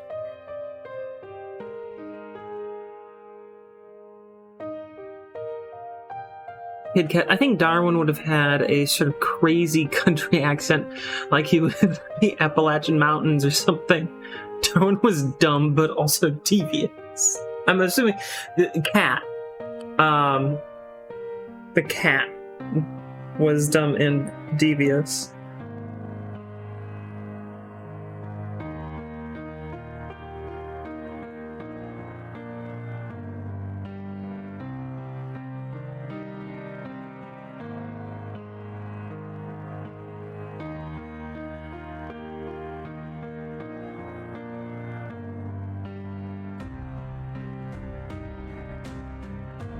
I need to get my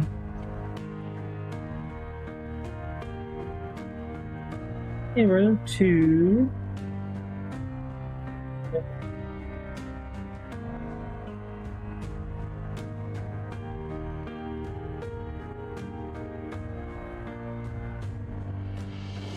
camera will focus for me.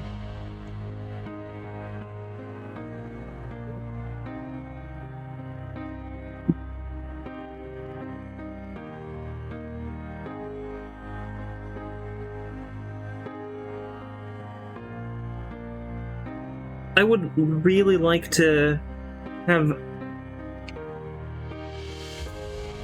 Darwin writing all his work out like Boomhauer from King of the Hill. I'd like that. If Darwin wrote all his work out like that, I mean, game over, quite frankly.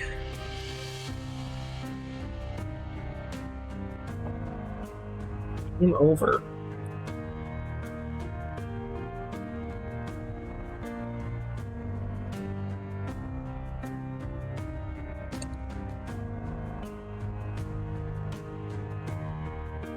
Dang old Galapagos, man.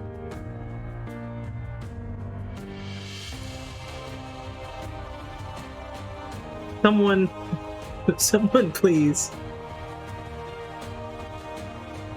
go and take some excerpt of Darwin's writing and then rewrite it in Boomhauer's voice for me. I would love that. That would make me just way happier than it should. Like, I need that in my life.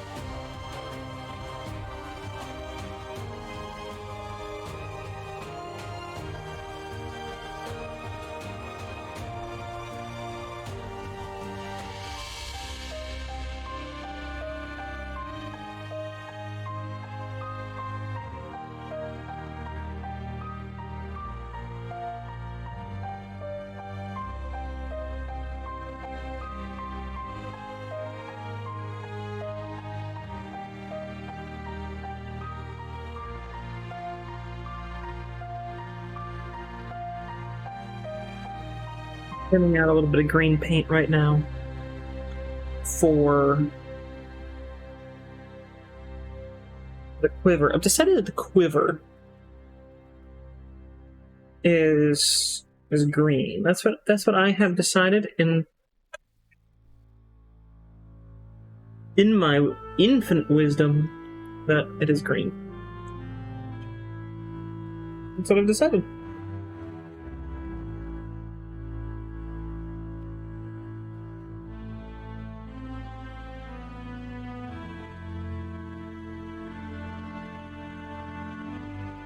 And I don't know, maybe I won't like it. Maybe I won't like the green. Maybe I'll go, yeah, I don't like green. I don't know, it could happen.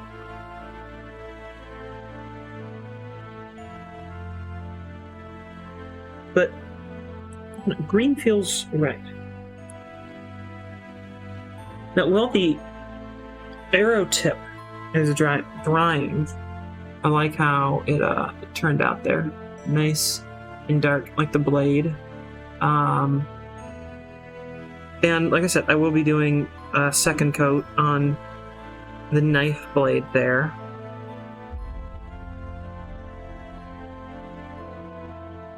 What do y'all think? Do you think I should paint like a special tip on that arrowhead? Should I make it like sort of a sickly green, like a poisoned arrow, or like a fire arrow? Maybe I should get little like blue. Get some blue, this pearlescent paint here. Should I get some blue pearlescent? Make it like an ice arrow. Let me know if you guys think doing a special arrow that they've got knocked would be cool.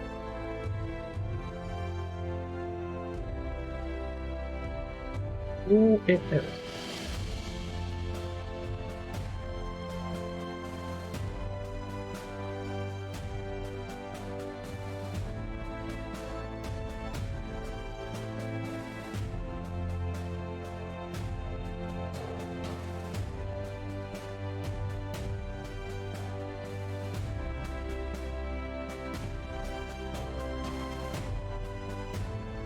Getting that green paint. Green paint. On camera, it's looking a little bit darker than it really is.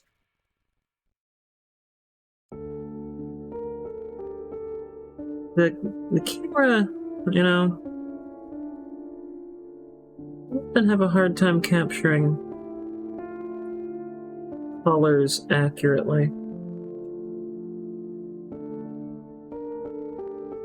The best cameras have a hard time doing that.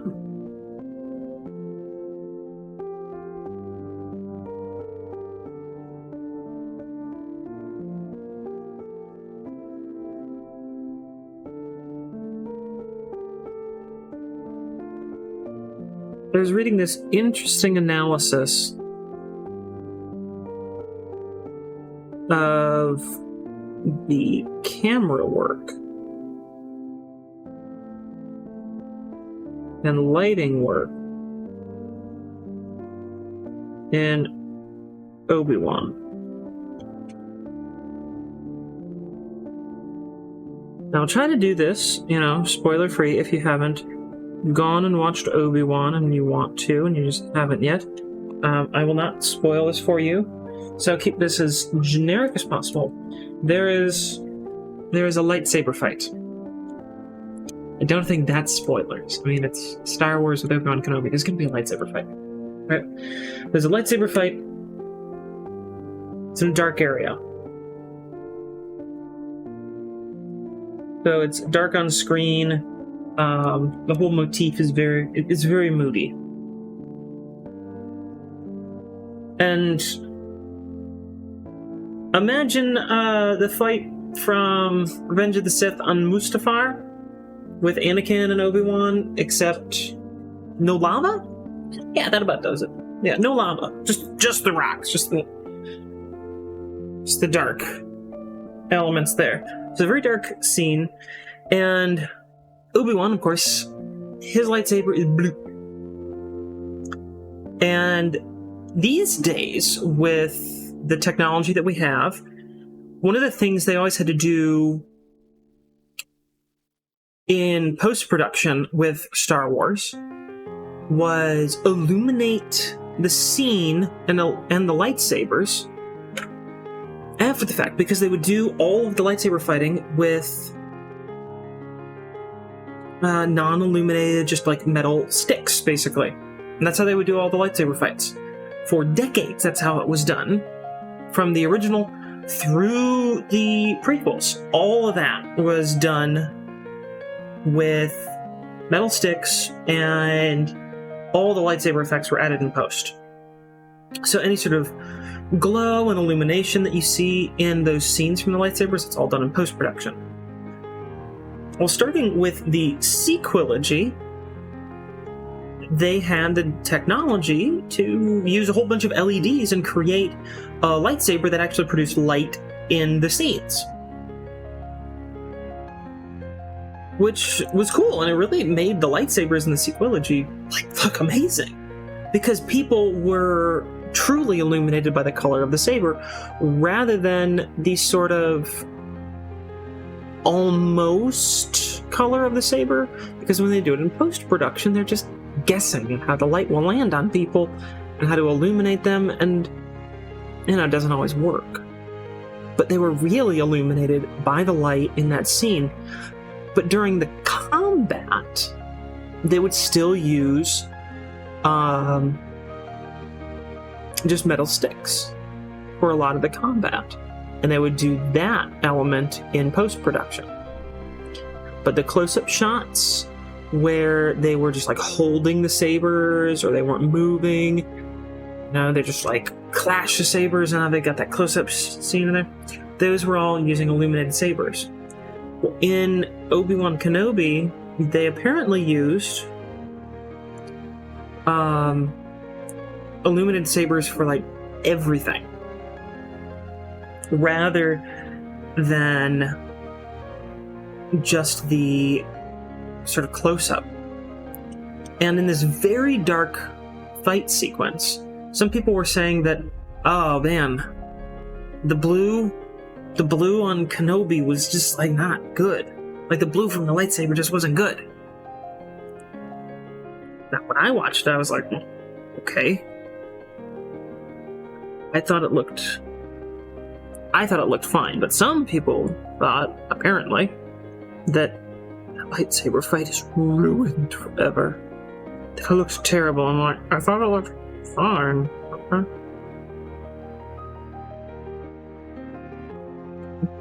But what their reasoning and kind of complaint was that the blue it saturated everything. And it made Ewan McGregor look kind of washed out and bleh. And I thought that was all whatever. But I did learn something very interesting, like I said, from this article. So the human eye, I know it's not great for you guys to see, but I'm painting in here, but I need to see it at the angle that works for me. My apologies that you're not seeing a lot of the action right now. The human eye sees it with a series of rods and cones, is what they are called, and they interpret different wavelengths of light into colors for us. And the way that we see the world isn't necessarily reflective of how light is actually hitting it, because we have more sensitivity to reds and I think yellows. Yeah, we have more sensitivity to reds and yellows. We have more rods and cones that can pick up red light wavelengths and yellow wavelengths, and that means that those colors saturate a disproportionate amount of our vision compared to blue. We have a relatively small number of receptors in our eyes that can pick up blue as a color wavelength. So blues actually, the way that our eyes interpret them, blues appear muted. And if you were to balance out all the wavelengths so that they were equal for our eyes to see, the world would look quite different. The world would be way more blue than it really is, and less red and yellow. We'd pick up a lot more in the blue and violet sort of ranges of color. Well, a camera and its sensors, they don't have that same bias. Its sensors pick up all the colors equally. So there's a lot more blue that gets picked up by the camera sensor in this lightsaber fight with Obi-Wan, that's making it way, way blue. And then when it's put into film and compiled, our eyes are like, wait, what? According to these people. I don't necessarily agree with the assessment of the quality of the footage at the end. I thought it looked okay. But I find it sort of interesting that we have this discrepancy in our vision that skews how we actually see the world. So when you're painting something like this, our human eyes see this one way, and this camera is seeing it a different way. Which is why colors don't always... There's part of the reason why colors don't always come through truly represented on film as they are in person. And that's just... It's funny to me, because we designed these things. We designed these cameras, and we made them... We actually removed the bias that exists within our biological construction.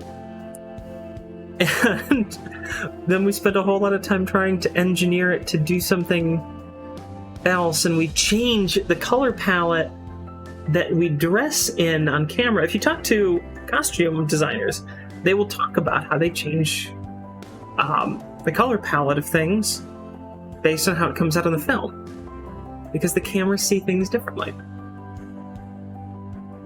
It's just, like we've removed this weird biological bias and created a new problem for us. It's just kind of strange. And I've always loved the idea that you don't actually see the world as everyone else sees it. You can never know that. It's an old philosophical question. I call that color purple. Generically, purple. Its name is heavy violet. It's heavy violet, but we'd call that purple. And to me, it looks one way, and to you, it might look the same way, but it might be totally different, but we have absolutely no way of knowing. So we both call it purple. And we never know if we're really seeing it the same way.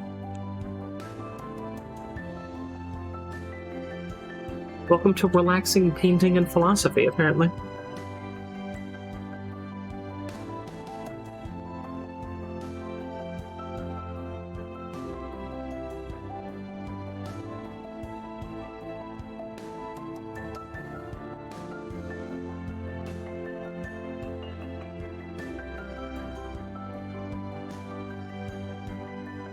Just doing a second coat on the blade, like I had talked about.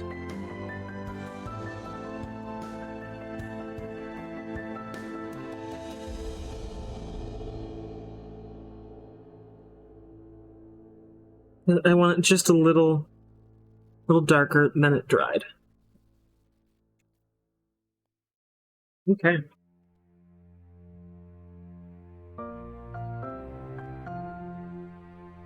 Well, no one thought that it would be a really cool idea to give Hlwynn a special arrow tip or something. I'm going to take a little break, refresh my coffee, and then when I get back, what I'm going to be working on is edging in here, edging in there.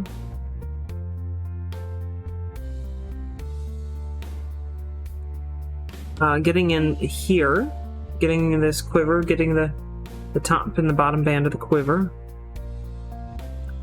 Doing this little wrap here, the arrowhead. The pommel here of the dagger. Some of this wrapping here, I'm going to get that. Bottom of the quiver. And then I'm hoping I'll finish them today. And we will be able to wash. I hope it. So, I'm going to take a break. Like I said, refill my coffee. I'll be back in a few minutes, and I'm going to play an ad because I want that sweet, sweet 2 cents. Let's see you guys in a minute.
I'm back, everybody. Got a bite to eat and refilled my coffee. Coffee's good. Coffee is lifeblood.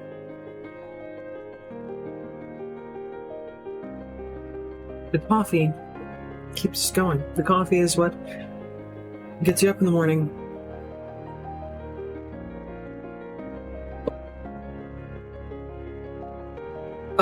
What kind of coffee? This is Hlwynn coffee. Hlwynn is a coffee roaster in West Michigan, where we live. And I love their coffee. Now, 1,000 out of 10. That's how many stars. Indeed, all hail to coffee. While I was getting a bite to eat and refreshing my coffee, I did take a chance to look up Kid Cat's suggestion of tetrachromancy. And that sounds really cool. For anyone who doesn't know what tetrachromancy is, and what I just learned, is that humans, we have 3 different types of cones in our eyes that allow us to see yet primarily 3 different colors. Tetrachromatics, that's what people who have tetrachromancy are called, see with 4 different cones. So they actually see more colors than we do.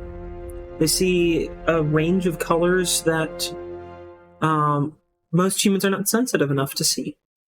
And it doesn't mean that they invent new colors. They don't see colors that the rest of us can't because we're incapable of seeing it, but they can see it in saturation levels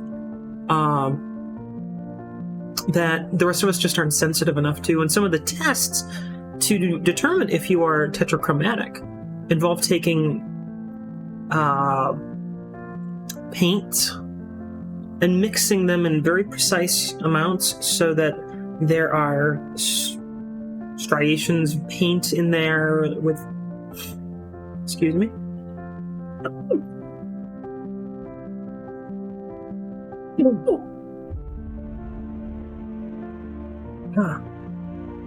There are different amounts of paint in different saturation levels to create different levels of hue. So you might take a brown paint and mix in a blue in such subtle amounts that the rest of us couldn't detect that it was there, but a tetrachromat could. And that's the test. And it also might involve genetic sequencing to see if you have the genetic marker for being tetrachromatic. And then learning about that led me to learn a little bit about what is called the nocturnal bottleneck. It's a phrase I didn't know what it is, and that's all about how mammals evolved for most of their existence during the time of the dinosaurs, and that led mammals to be largely nocturnal, and that changed the way that our vision works, and why most mammals are actually dichromatic, and humans are a little different. We are trichromatic, because at night there's fewer colors to pick up on, and most mammals are actually, I think it's 90% of mammals or something, are nocturnal. It's very interesting. I love learning things. Learning is fantastic. So thank you, Kid Cat, for telling me about tetrachromancy. That was really fun. Kid Cat says that she once cleaned the owner of Hlwynn's coffee house, and that she's really cool. Wonderful. They always seem like nice people, so I'm glad to know that they are. Idea for a show from who? We're baristas of a tavern, and DMs from other shows talk about how players ruined their games. I like that. I like that a lot. I like the idea of a DM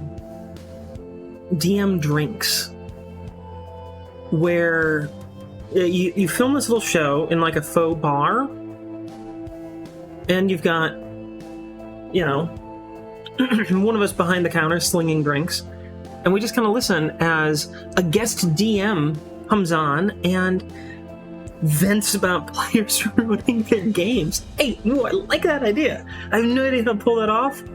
But I really like that idea. Because I don't know enough DMs that could show that, like, you'd have to do it in person. Like, you couldn't do that over Zoom. You'd have to come into a studio, sit down and do that. But I really, really like that idea. I think that, perfect. So when the channel is huge and ultra famous and we have like budget to fly people places, remember that idea and we'll do that. Because I have like 4 DMs that I could interview about that. Be a very short series. Be very short. I mean, maybe we get a couple of stories out of people, but it'll be very short still. You only have so many. We need to keep getting DMs.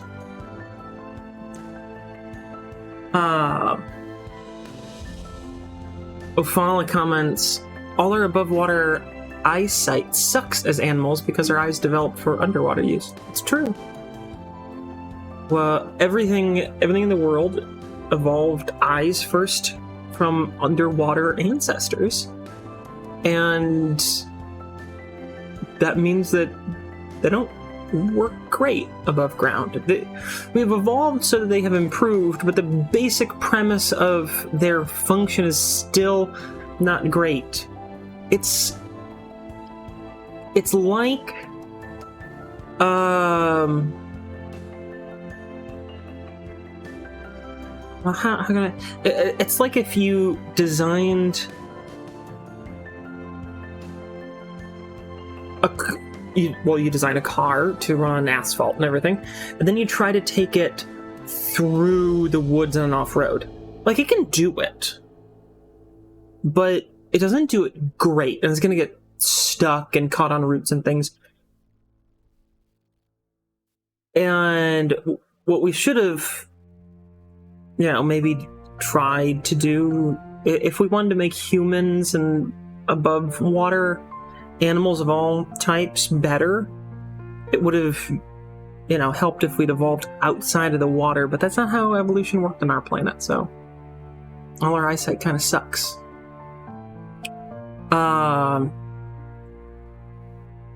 Kid Cat likes the idea of doing a DM drinking and storytelling.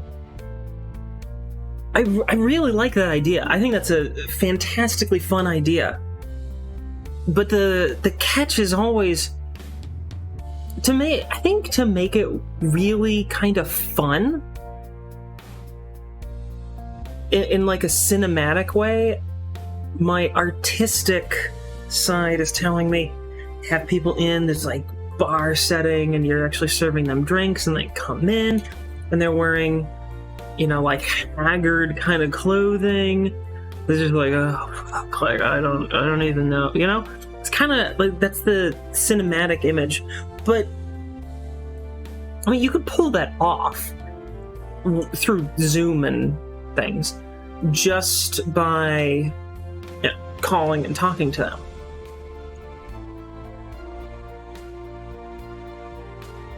That would be another. This kind of spins off here. I'm not even painting right now. This is where we're at. Let's brainstorm. We're having a brainstorming session today. There's another idea. Drunk DnD. It's sort of like drunk history, except your DM gets drunk and runs the session, and your players get drunk and try to play. You'd have to edit it because I think about 90% of the content would be completely unusable, but 10% could be golden. But I do like the idea of DMs venting to a bartender. I like that. Now, where do I want to dive back in here?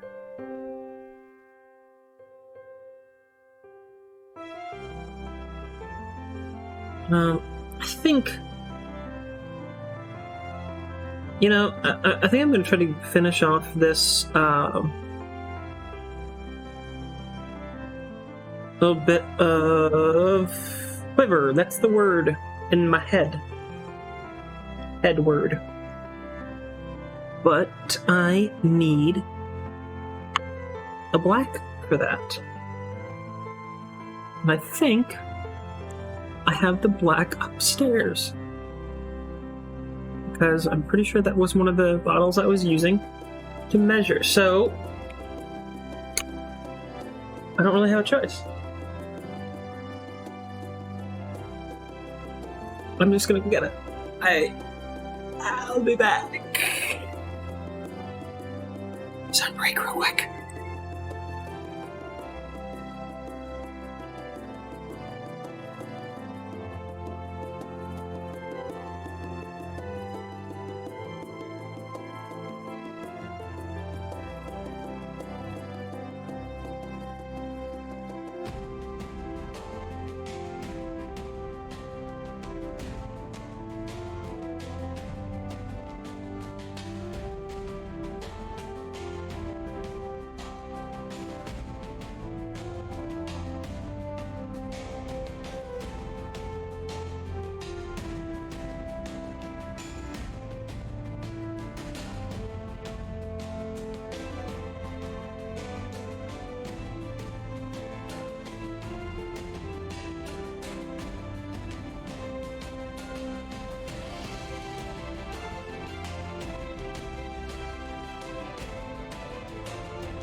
Okay, I'm back. Sorry.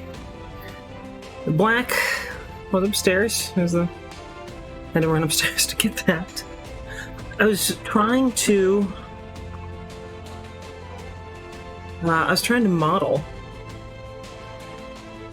that stackable paint system, and that was one of the paints that I had grabbed to take measurements of and try to fit it in there. Oh. Got the black. And I've got some other little details. There's these sort of more subtle shoulder pads. Seen this subtle shoulder pad right there. Right there. And I think, what do you guys think? I feel like that should be purple too, and I've missed it.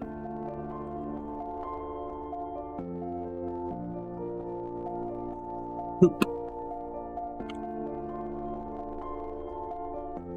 Well, it should be purple, because that's the theme. And purple is their theme. So,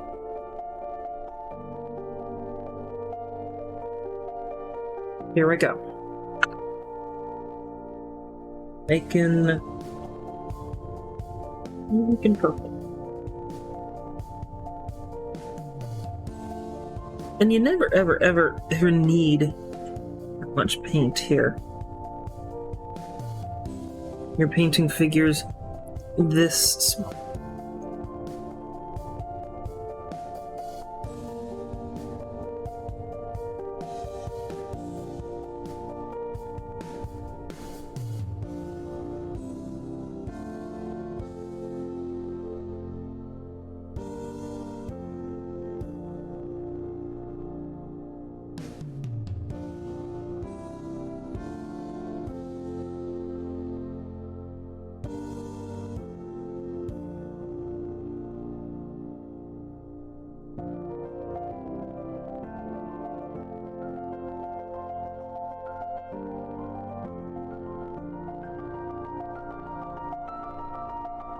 There. All right.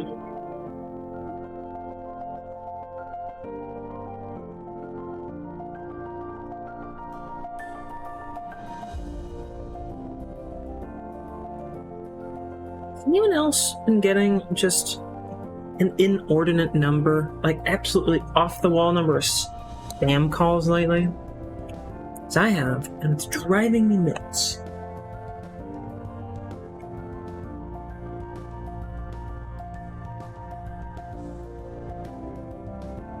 I got 3. 3 since I've been down here after break.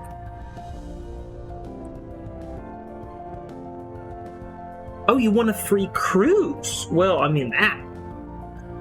Ooh, I mean, should.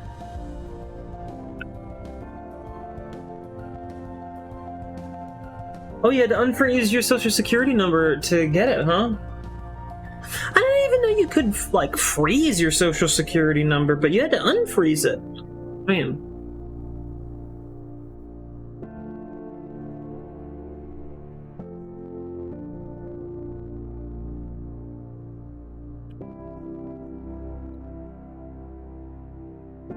Well, that must be legitimate. If you had to unfreeze your social security number, I mean, they use your social security number to verify that you are the real person who won the real cruise. And they need your real social security number to get it.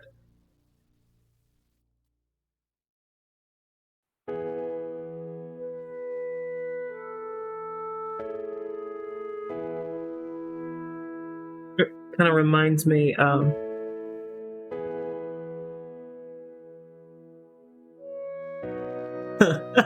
it took a whole $100 Best Buy gift card that the IRS needed. You know, the IRS, they have needs too, including Best Buy gift cards.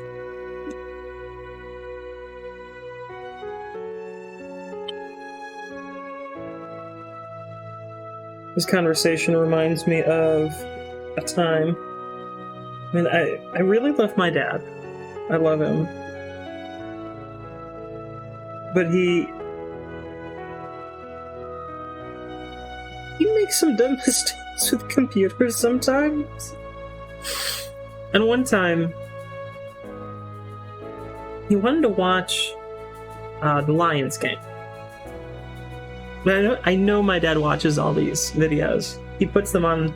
He watches all the stuff we make because he's so sweet.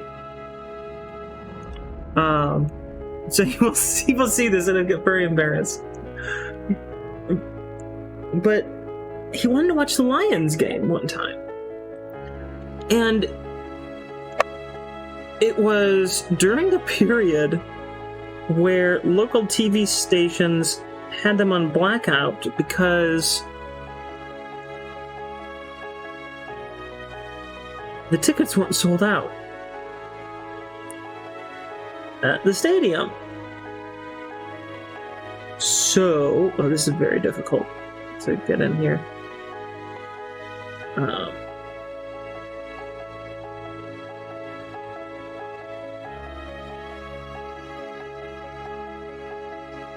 Makes that too thin, so I'm going to add a little bit of paint. So he couldn't watch the Lions game because he couldn't get it on local television. And he didn't have the cable channel for it because he wasn't paying for cable. So he just Googled Lions game streaming. And I clicked on the first link that was like free Lions games, free NFL games. And it infected his computer with, a pretty malicious virus. Because, yeah. And he called me like, what should I do? Should I pay them? And I was like, I don't know, but probably not. And he's like, well, I did pay them. I'm like, oh, okay. They want. Well, I had this pop-up that said your computer has been infected with a virus and pay Yoda Care to take care of it. And I will always remember the Yoda Care. It was called Yoda Care. And he was like, well, they seemed legit. I paid them the money, and then my computer was working again. So I'm like, well, I mean, yeah.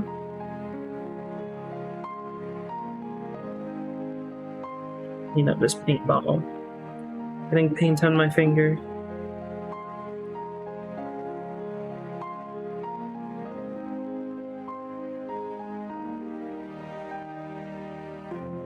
I'll always remember my dad paying, I think it was like $100 to Yoda Care because they managed to hijack his computer.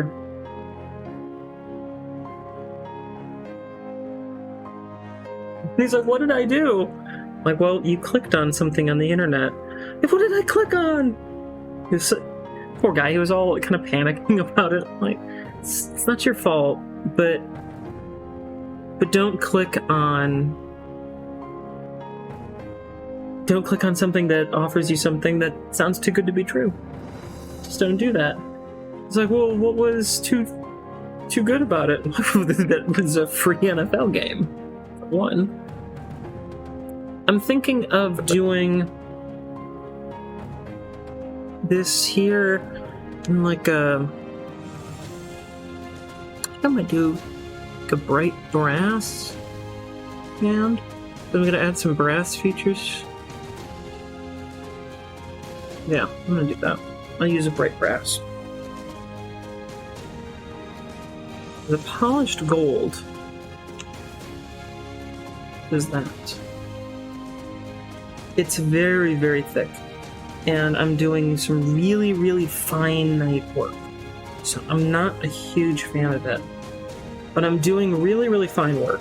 I actually prefer to use this Vallejo bright brass when I want something that looks gold, at least to kind of trick the eye. It's very small detail. Because this is a little thinner than this stuff. This stuff is really, really thick. It's good. It's a great color, but it can be a little hard to work with when you're dealing with really, really fine details. Ooh, the bookcase that's on our rotating display right now, the crenellation part at the top, that is done in bright brass. So that's what it looks like.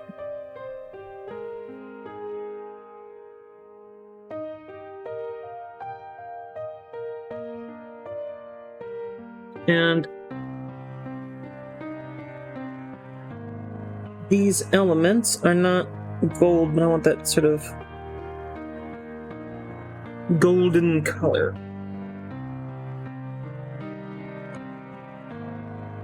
I want it to look like every bathroom faucet installed in a home from the years 1981 through 1997.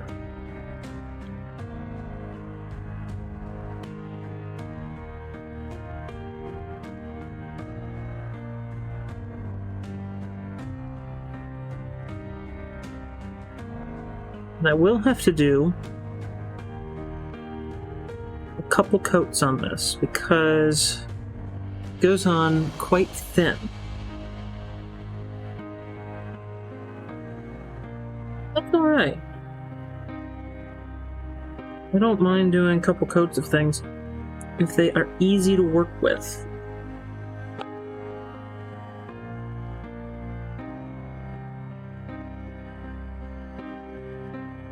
Made that mistake.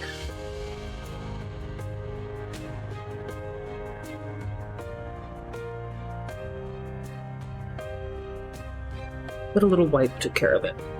Just a little wipe took care of that. Okay. Let me get in here. Angle is quite challenging.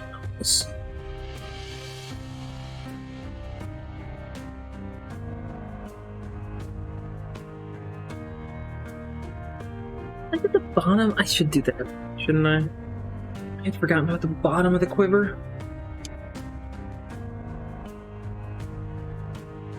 Killing me.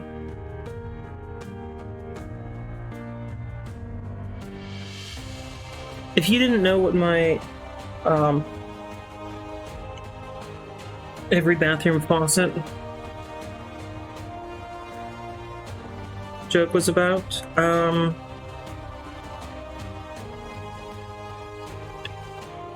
I swear if you Google 90s bathroom faucet, it is the image that will come up. When I was growing up, every house fixture, everywhere,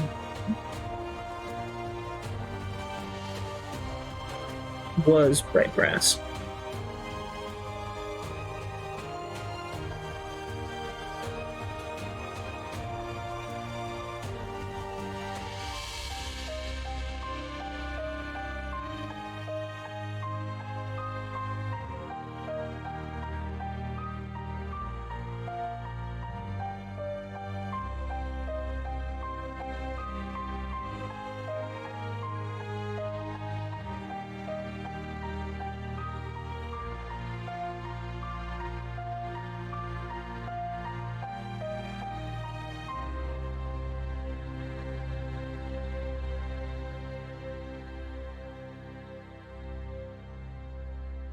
kicking myself for getting to do the quiver. Let's just get together.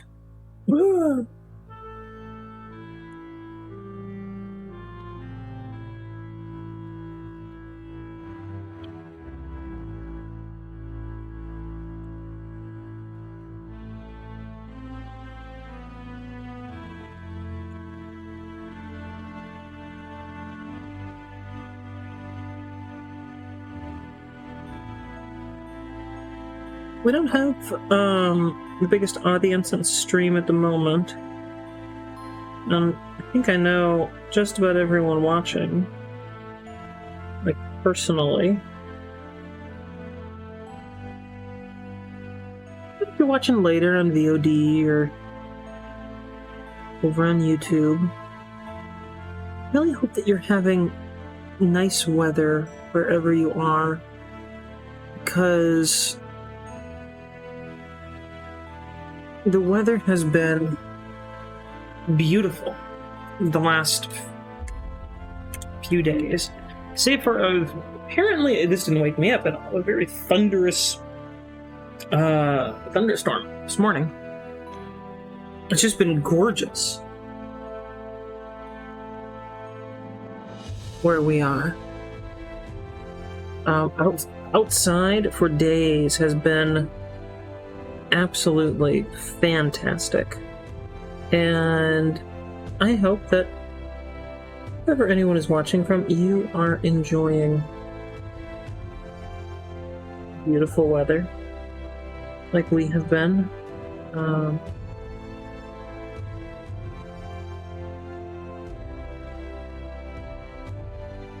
Let's get touched there. That cleaned up pretty well. We've been enjoying just gorgeous weather. We had one day this last week. The high was like 73. It's a gentle breeze all day. I truly don't remember the last time that it was so perfect for an entire day. I was so happy. I love it when it's like right around 70, little breeze. I spent as much as I could of that day outside. And if it wasn't for all the bugs, we live in the woods. I would have slept with the window open that night. Living in the woods, bugs do get rather bad.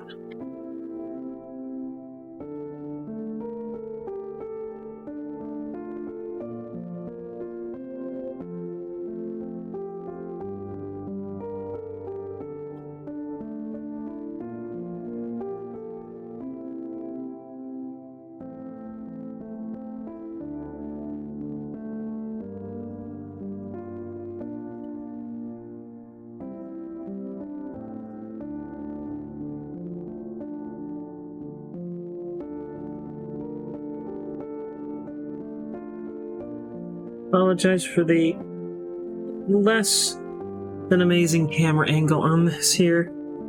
I have got to get... These are just very delicate angles, and I gotta get it how it works for me. So if it's not great for a minute, sorry. Sorry, folks.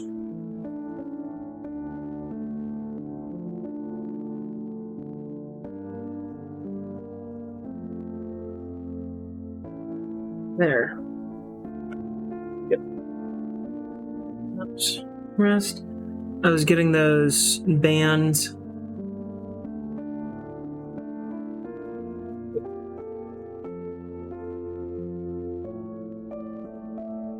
Getting that little circle on the bottom.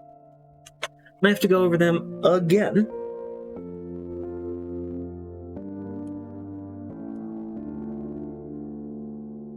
Now, they're wearing a glove, and I think what I'm going to do is get the glove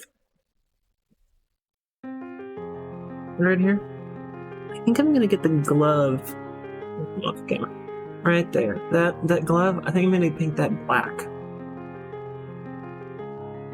I think I'm gonna paint that black and that will look nice.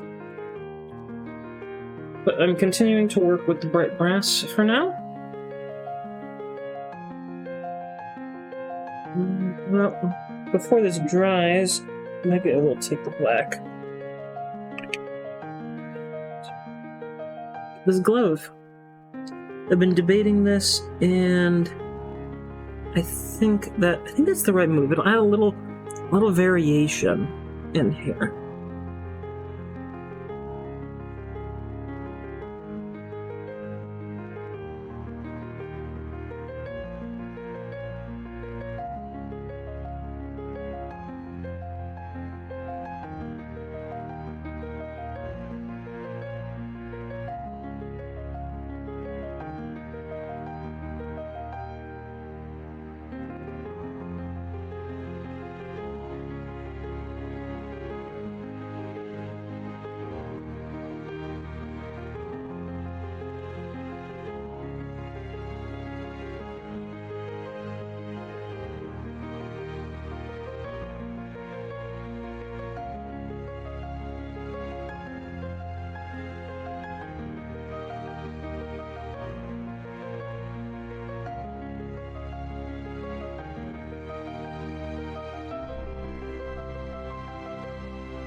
Yeah, I like that.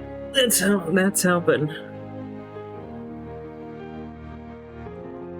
And I think I'm gonna go and match that over on the other side. I like that a lot.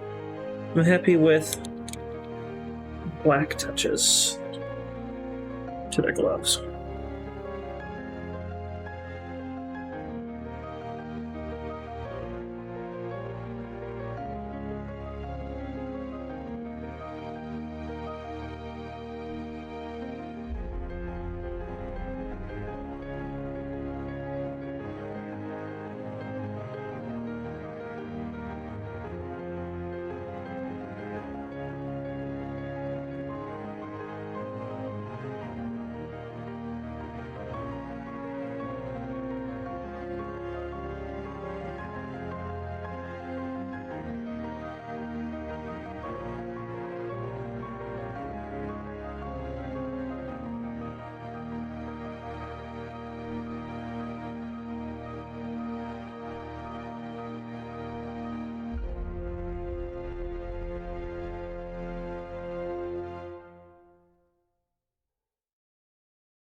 That's some...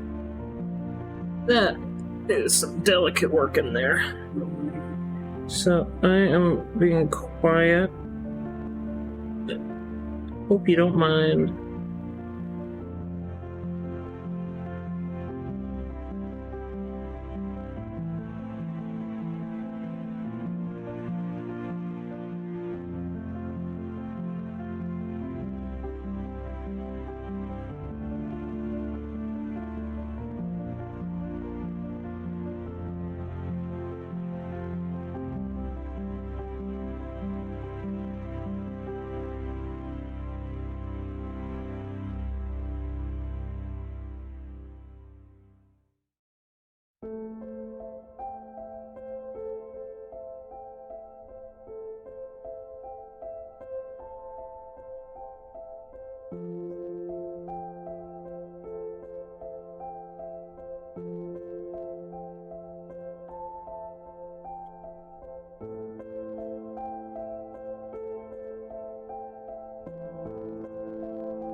Oh, yes, there we are. That added a pop that I was missing. I like that.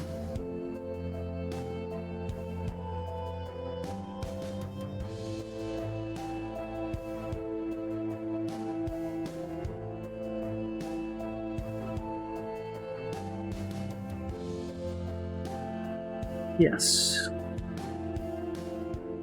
That looks nice. I like that. I think I might do that up here too. On the pauldron. I like how that's looking. Get some accent colors in here.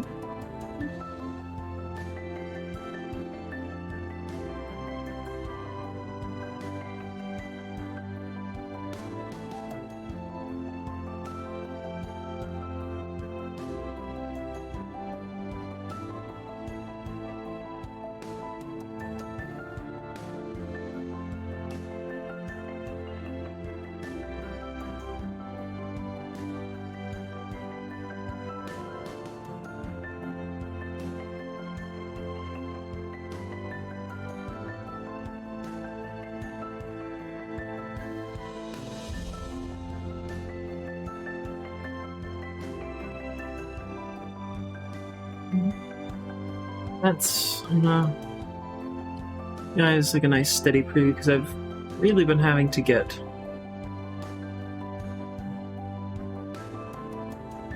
steady for myself, and you guys haven't really been able to see it for a minute, but I like how this is coming along.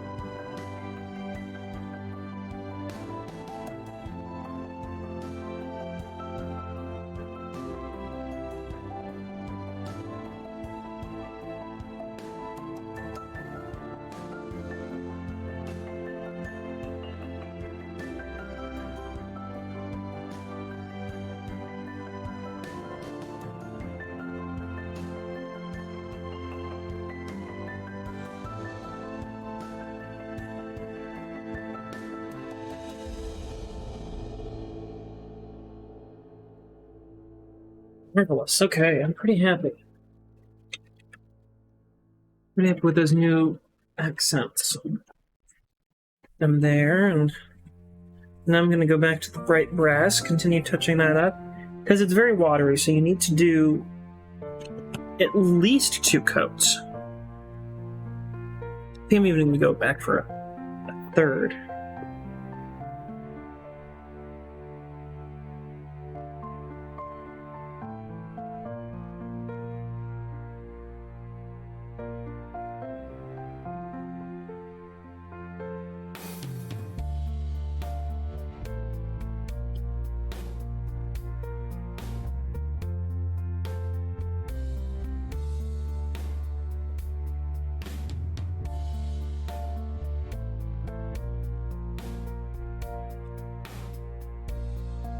Come back to my bright brass.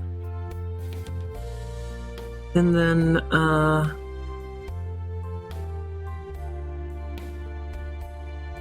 come back here to continue touching up the very small bits of brass that are on here. But these little bits of brass, look really, really good as they're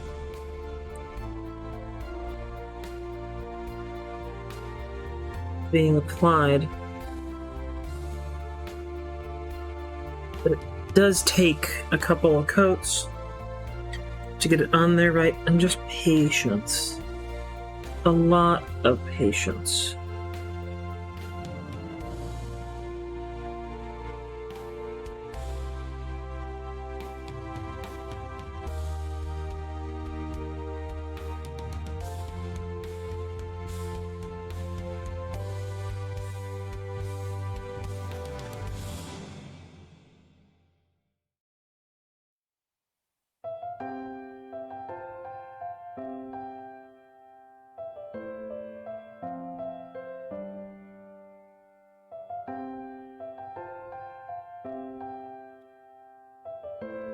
Now, I've always planned to do this pommel in brass.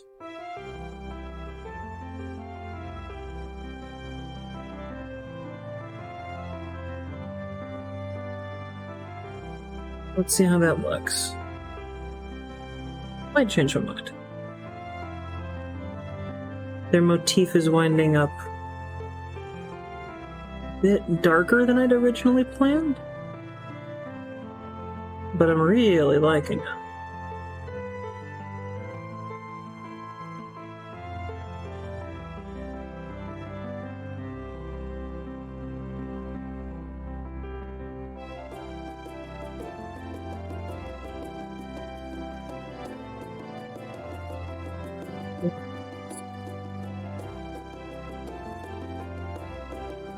Now there are actually some buckles in it. And I'm gonna come in and do these buckles.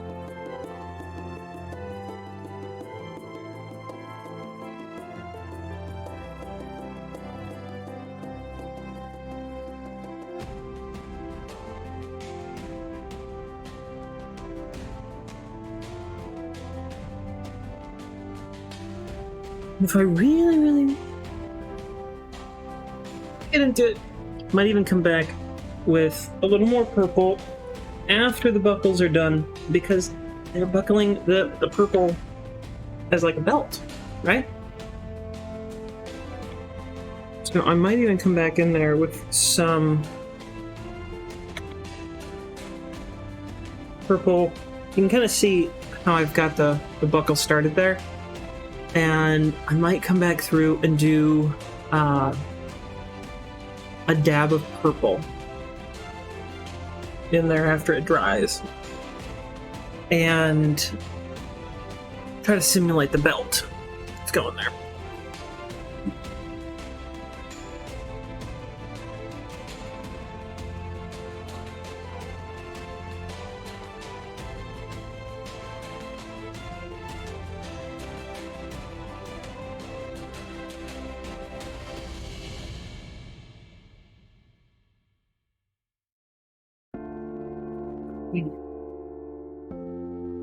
Like holding my mug, feeling the warmth.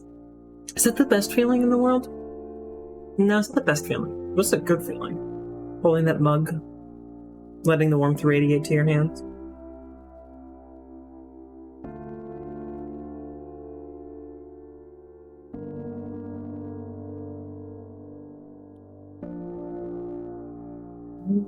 There should be 2 more buckles over there. There's a band there.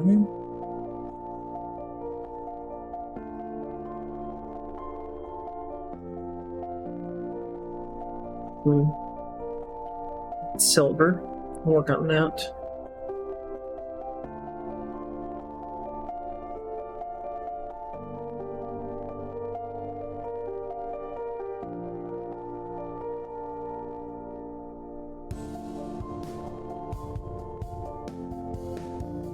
Sometimes working in these metallic colors can be really challenging because, like, is it going on?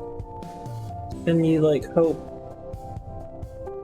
You hope it is, because obviously you want it to go on, but it's a little hard to tell. And that is tackier than I thought it was.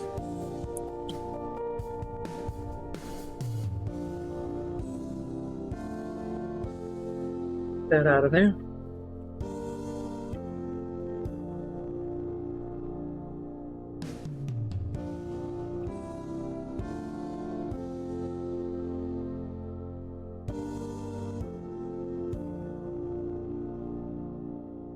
The heck did that go? Misty? There it is. It's over there.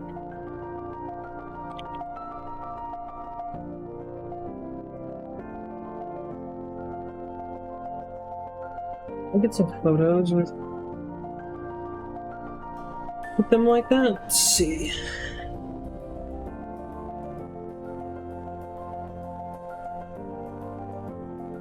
Yes, I did. Okay.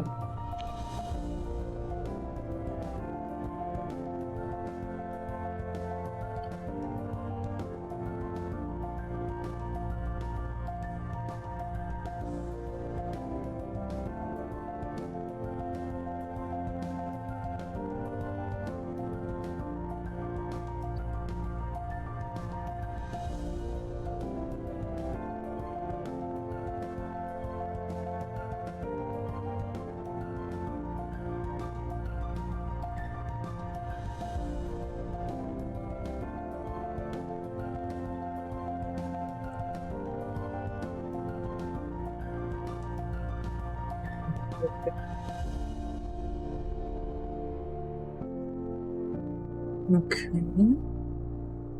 Now these metal paints are really thin and watery, which isn't a bad thing.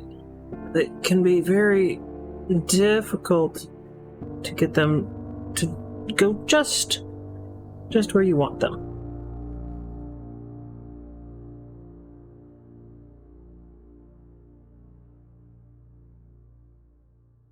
There.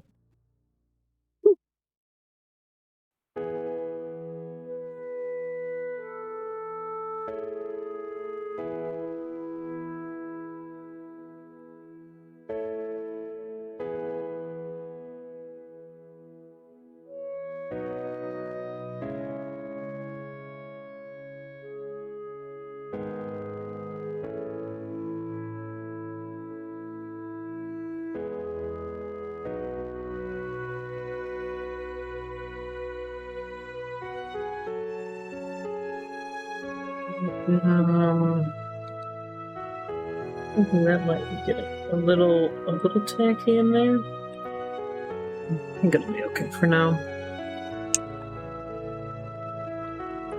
I need to take this NATO black. There's a spot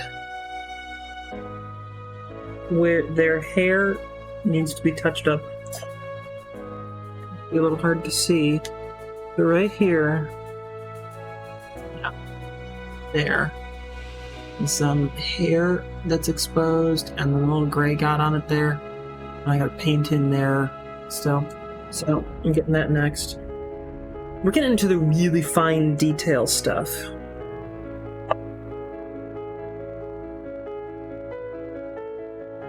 That's the good part for me.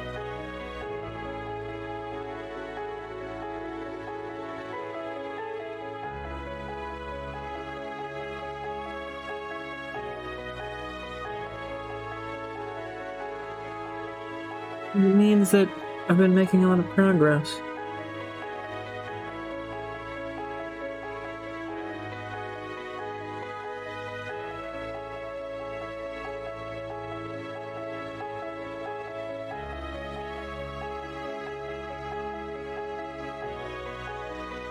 I feel like I should really just a little bit of grass there.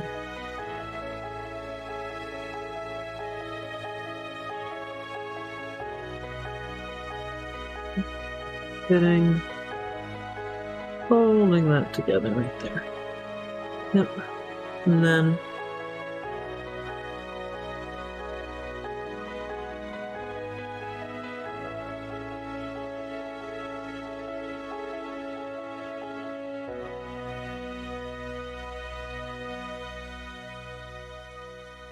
grass buckle there.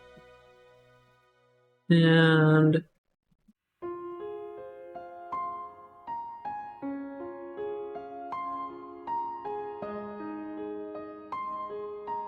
in there.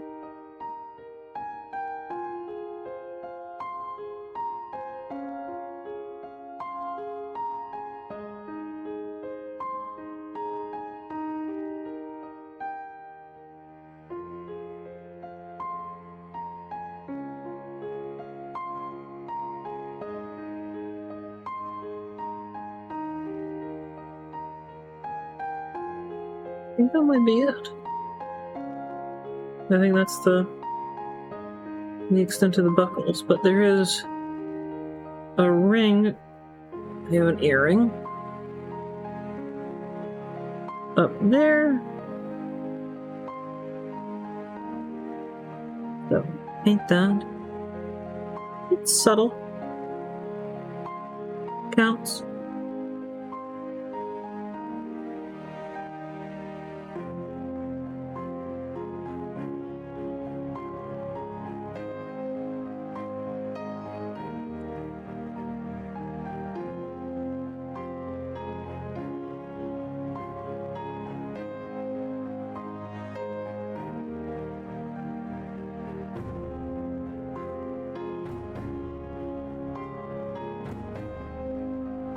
Is there anything I'm missing on that? I don't think so. I think I just need to make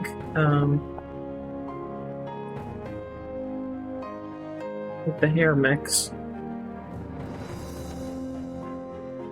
This is a color that is named NATO Black, and it's very, very gummy. The very gummy paint. This is all, like, it just really gums up and runs really thick.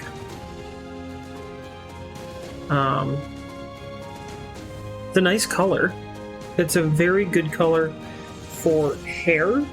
I like using it for hair. Any sort of natural blacks.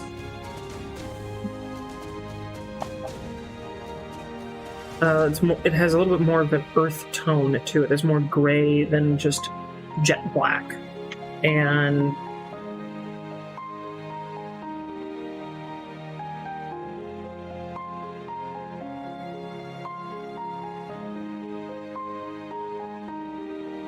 that means it's nice to use for hair color,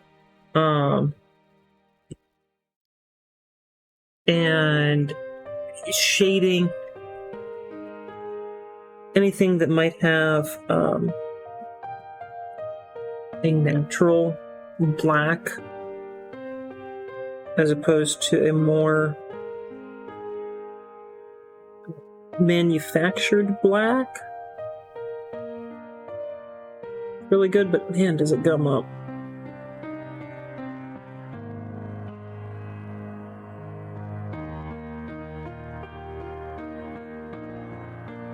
For that reason, it can be kind of a pain to work with. The color's so good that, you know, you learn to live with those things.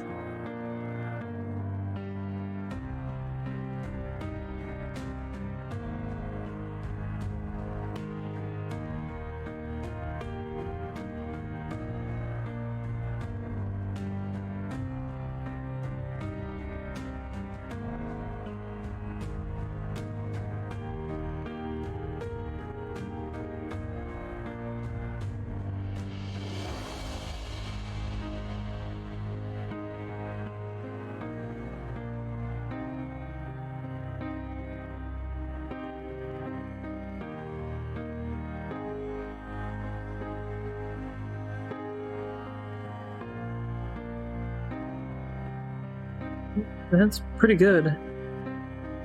Ooh, I'm happy with that.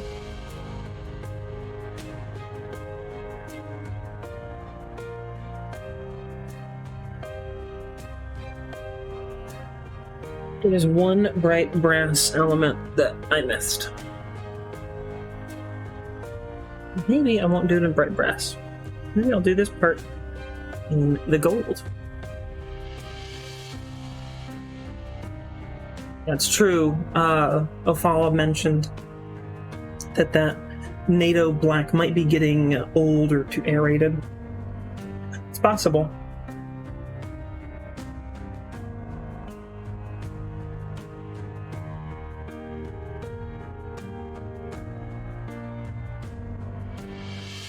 So I had talked about this earlier, and I'll show it to you guys.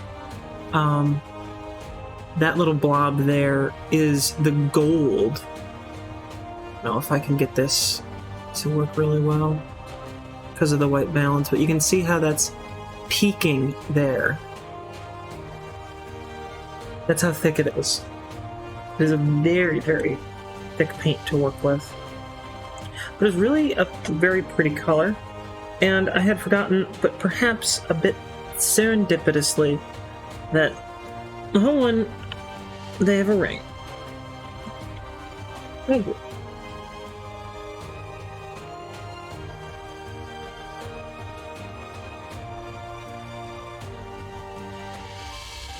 There.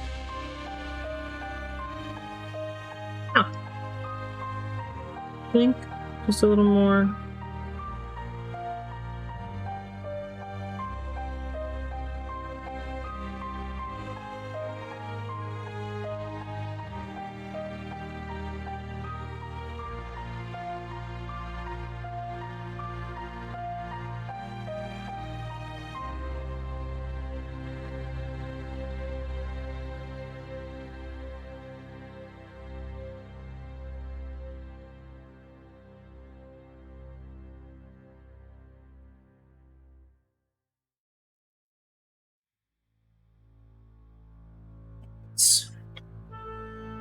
Marvelous. Captain Marvelous. Miss Marvelous.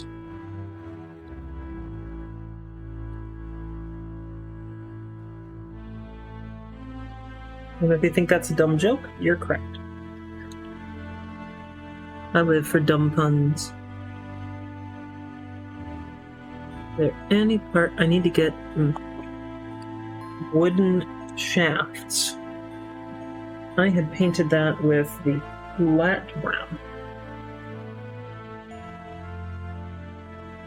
Now I need so little. I'm hopeful that I don't need to remix this. I've had all of the Tamiya paints with this primer I've had to water down, and I need so very little here. I'm hopeful that I can get away with not watering this down. But I need to get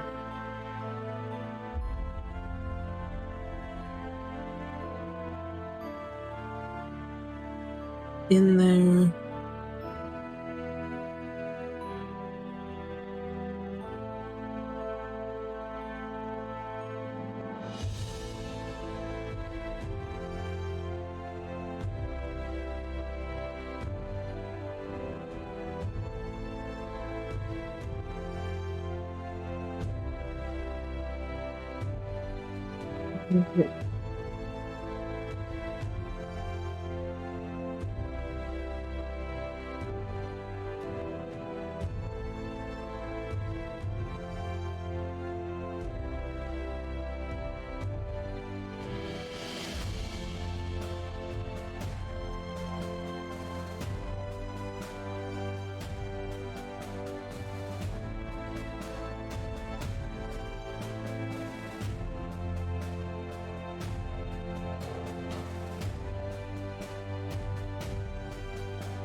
This one's too delicate, and I think I'm gonna end up having to water it down. I'll make one more attempt.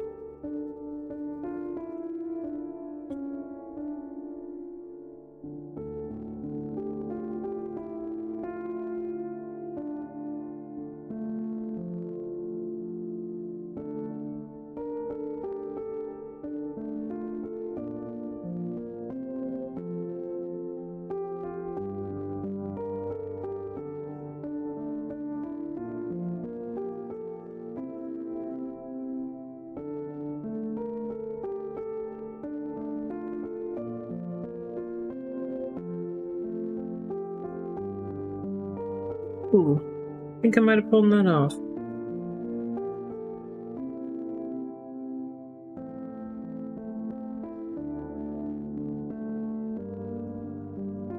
Yes. Yes. Look at that.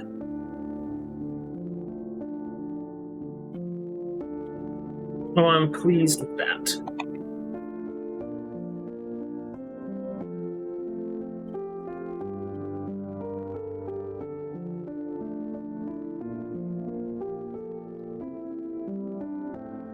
Quite chuffed with how that came out. I'll see if I can get a nice close-up here.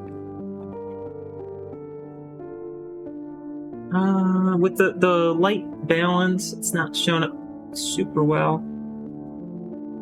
But managed to get that in there. And all that's there. I'm really pleased with this. This whole figure has turned out really well. Despite some of the difficulties in here with some of the weird angles and all that.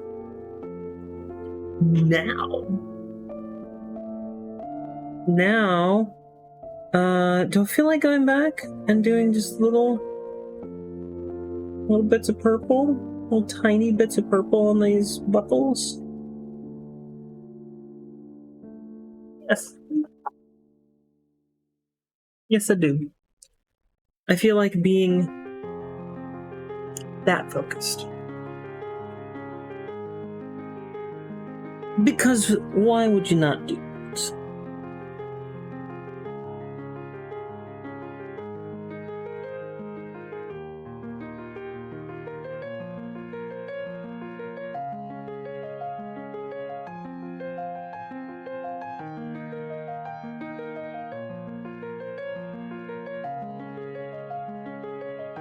Very, very small. Well, there we go. Yes.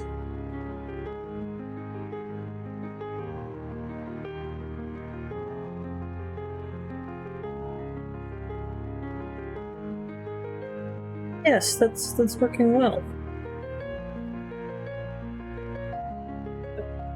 There. Take off the excess.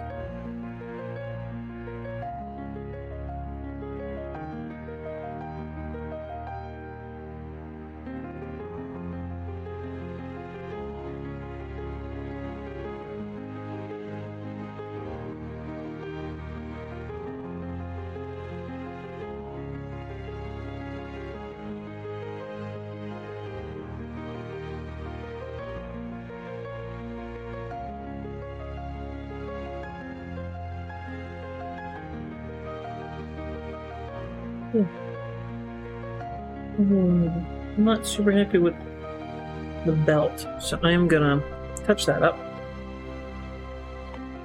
I'm gonna flush in because I was running a little low on purple.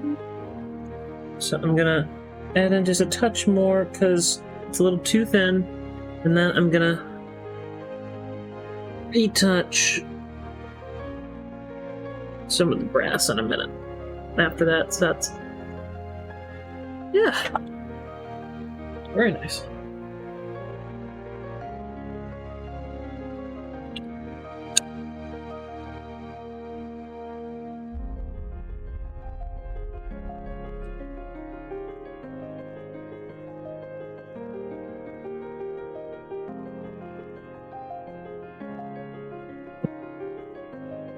Waiting for that to dry. Should take a picture.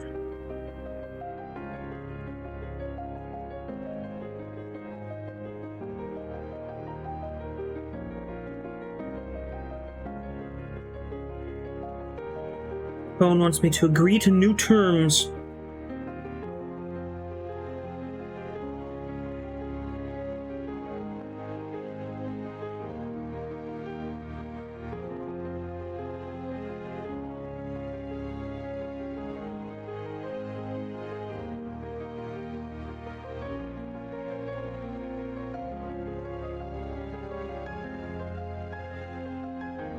Oh, what terms are you getting me to agree to? Or whatever.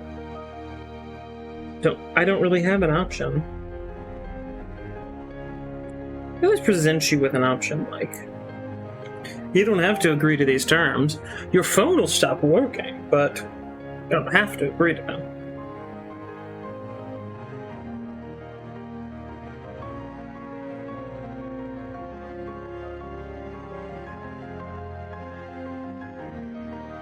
I have that little dab of white that I want in there.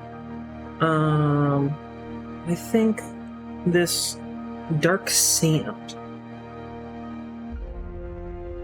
is a good color.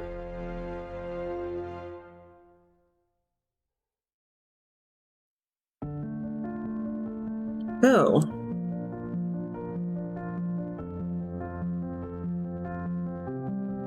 There is also deck tan and buff. I think maybe buff. I think buff will be better to do that very little tiny itty bitty bit. Despite it being Tamiya, which I've consistently had to thin this. Oh boy, this one is very on there. There we go. And I know this one is getting old.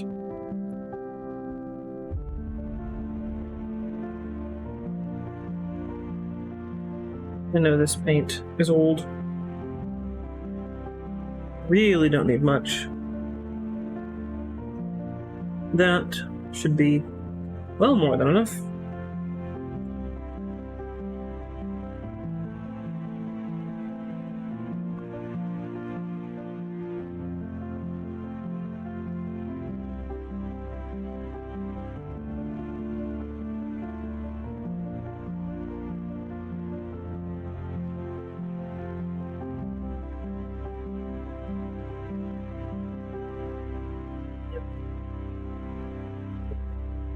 Take a minute and just try to clean off these grooves so we can use the paint, because I can't even seal it properly right now.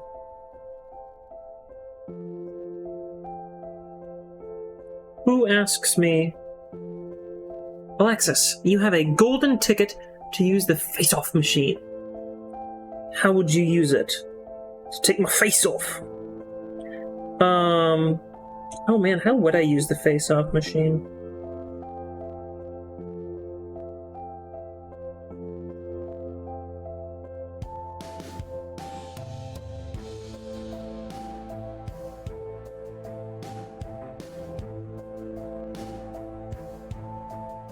Because, like, my first instinct is to go...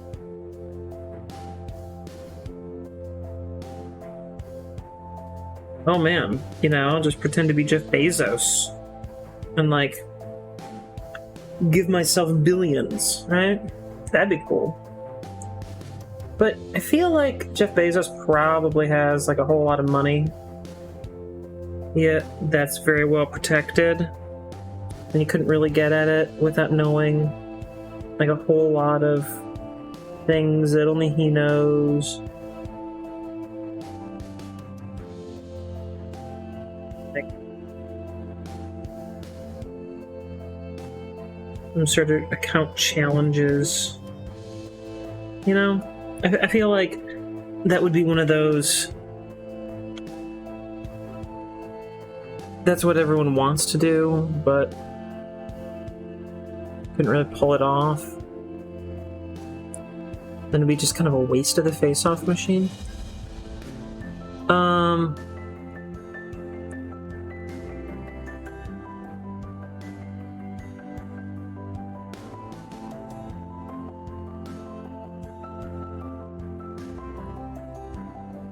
But, of course, if it really is the face-off machine, right?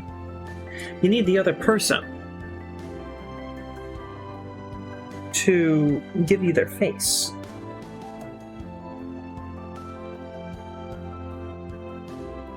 Right? That's how the movie works. They swap faces. And you need the other person's face to pull it off. So, I would think that, I guess you have, like, it's a golden ticket, right? Have the other person.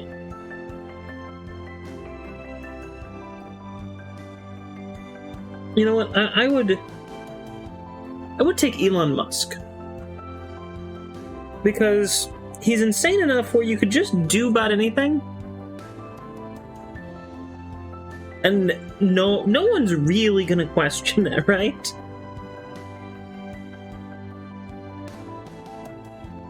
And he seems like he'd be the kind of person where you wouldn't even have to, like, kidnap him. You just tell him, hey, Elon. Be like, what?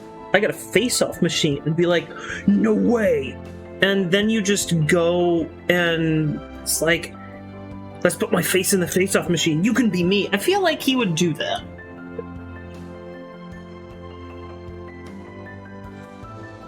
Elon Musk is the kind of guy that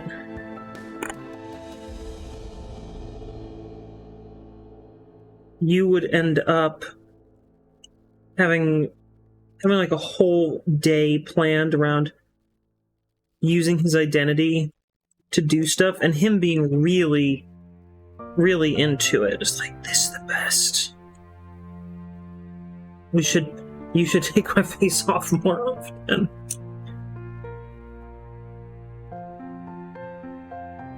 I hope that this sort of quick scraping here allows me to seal this bottle again. That's why I'm doing this, as a reminder.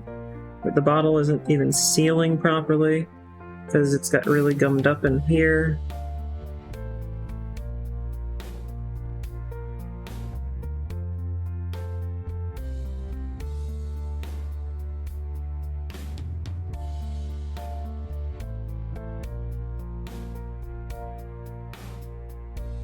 Am I bothering to do this?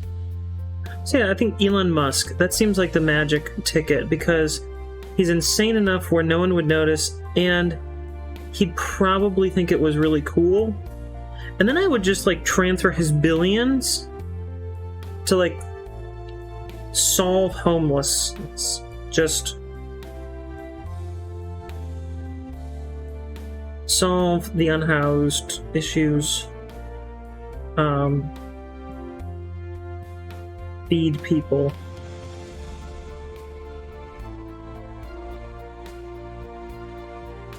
That's what I'd do.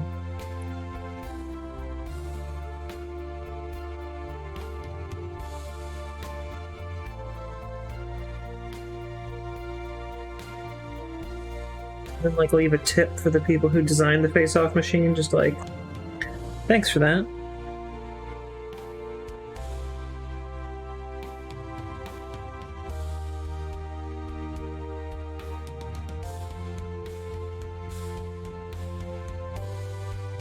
maybe, maybe it's to kind of the thing where you'd have to kill the designers of the face-off machine because it's a technology that's like too dangerous, right?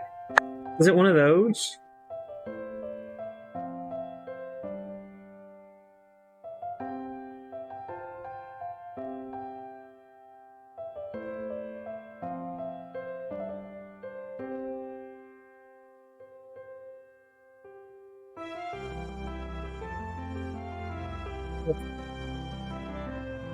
Let's see if that seals it.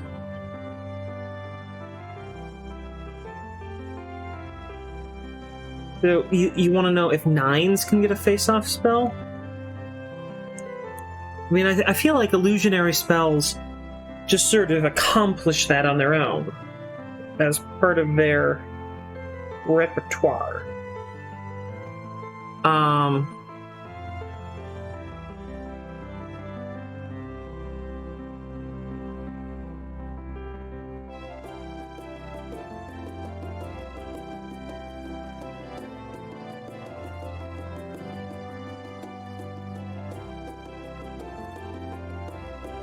You need a little bit of that bright brass. I was in the middle of the deck tan, so that's doing. Or the buff? The buff that I was just cleaning up?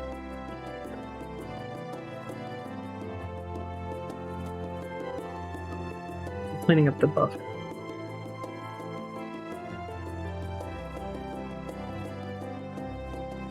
Because I got these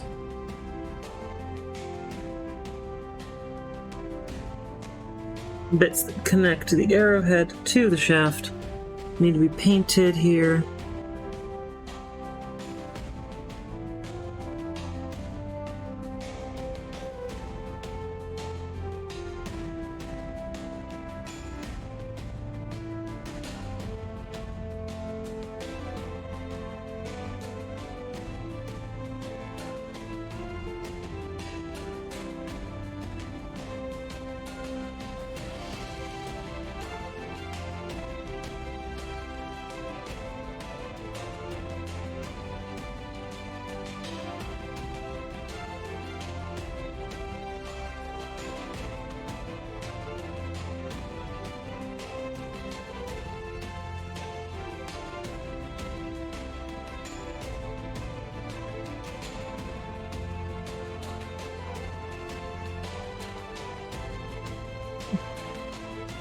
I think that'll do. Didn't need much.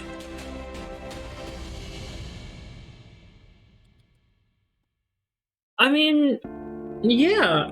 I think 9s could probably do a face-off spell with a major illusion. I think that'd work. I'm trying to think of anything that might cause a problem there, but honestly, I can't think of any.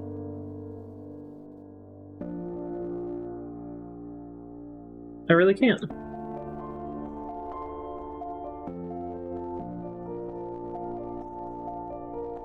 I think you could pull a face-off spell with Major Illusion.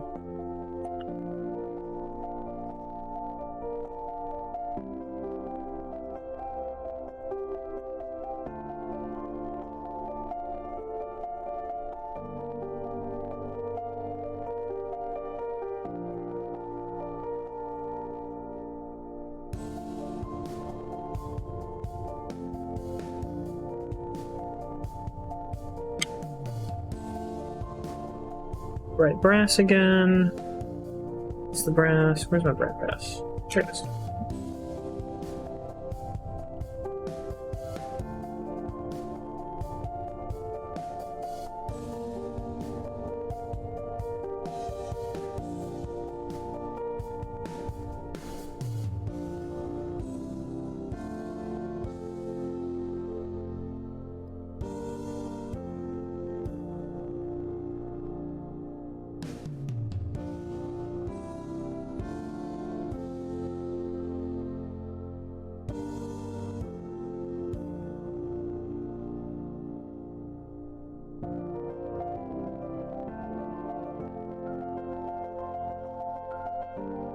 Is better.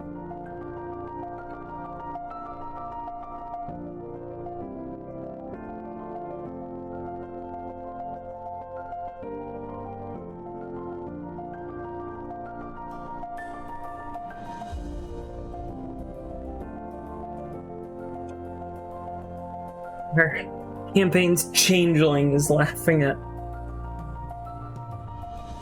our campaign's bard wanting to do a face-off spell.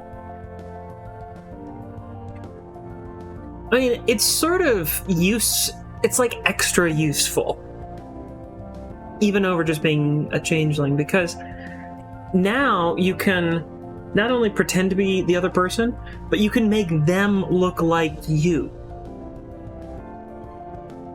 That's pretty good.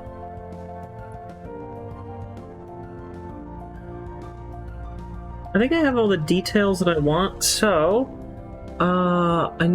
it's time to wash.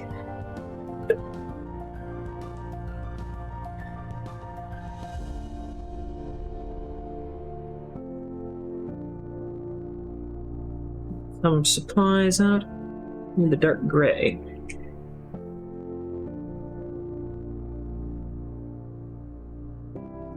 Nicole says, Soria can turn into 9s, and Ulseth has disguised self naturally despite never using it once, so we could have 4 9s.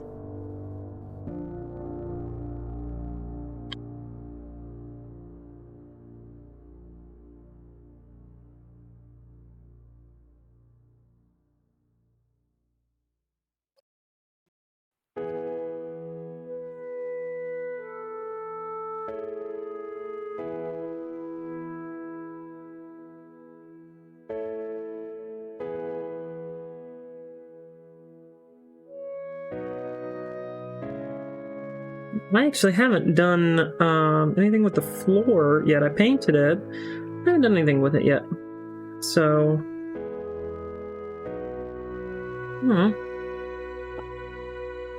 maybe I'll go over that with a...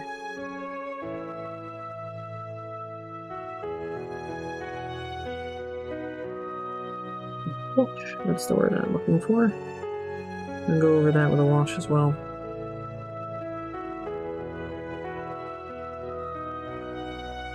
I'm using a dark gray wash on the figure.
After being in a room with 3D printers going for the last couple hours,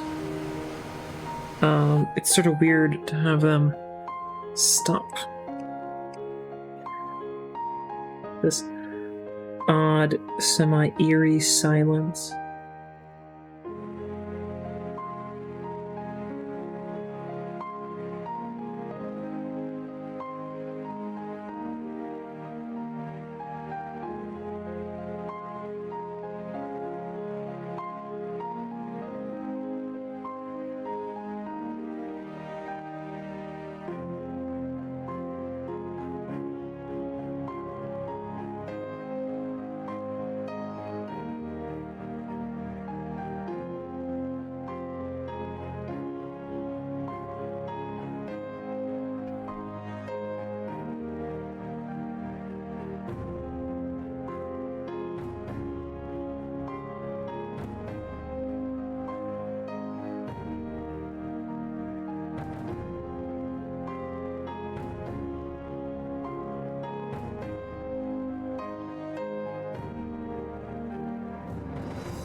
If I cast Major Illusion at level 6, it doesn't require concentration to maintain the illusion. It lasts until it is dispelled, so I can keep casting it as long as I have spell slots, right? Yes, that is correct.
I realize I have gone quiet again as I focus on getting this wash right.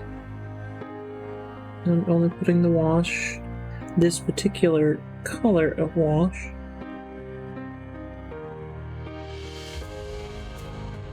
where I want it.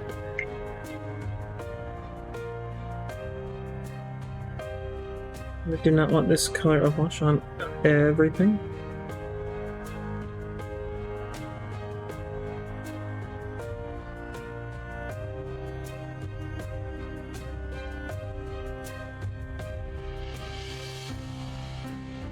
And I missed, as I'm washing them right now, a couple of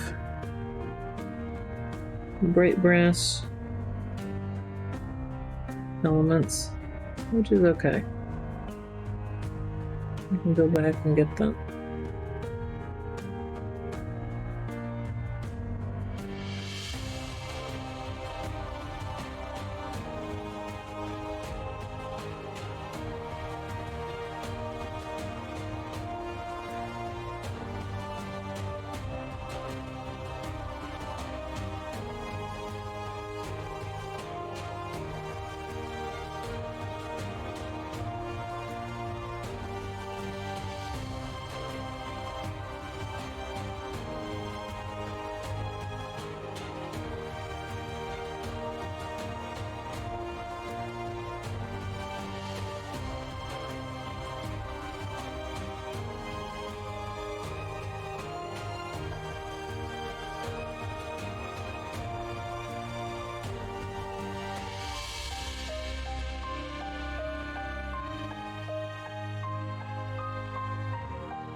looking for our umber.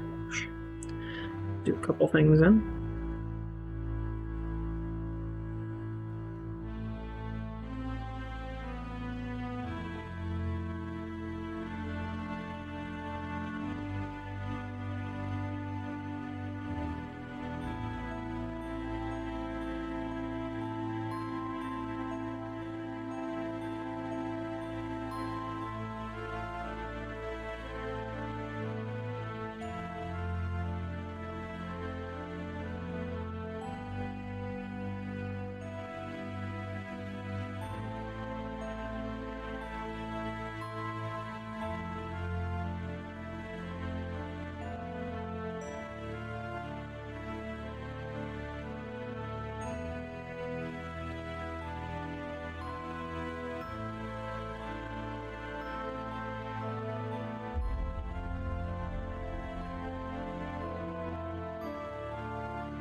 Umber wash.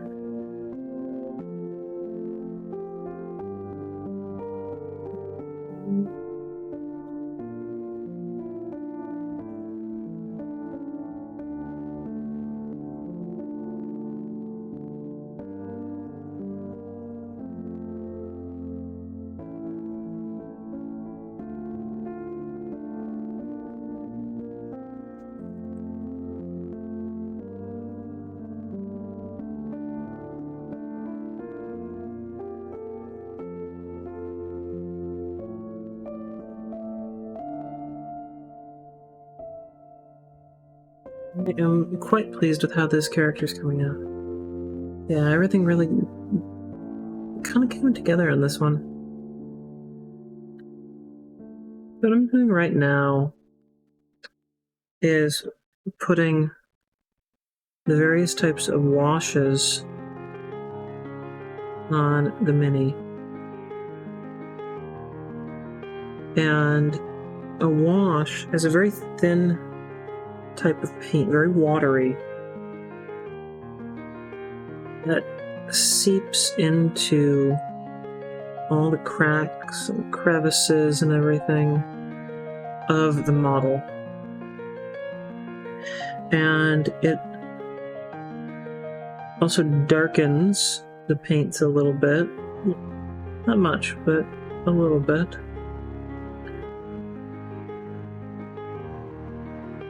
And it allows for the fine details that often get visually lost within flatter paints to start popping out. Not everyone uses washes because they can create a well-lived look on a piece. So they can be used to add a little bit of dirt or grime. They don't have to do any of that. They don't have to. I'm not using it in that way at all.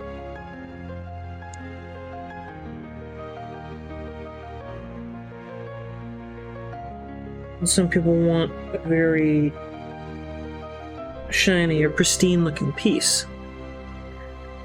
I generally prefer washing because it helps those details stand out. Because it's so watery, it seeps into all the cracks and just makes little things pop more, and it adds the appearance of shadow.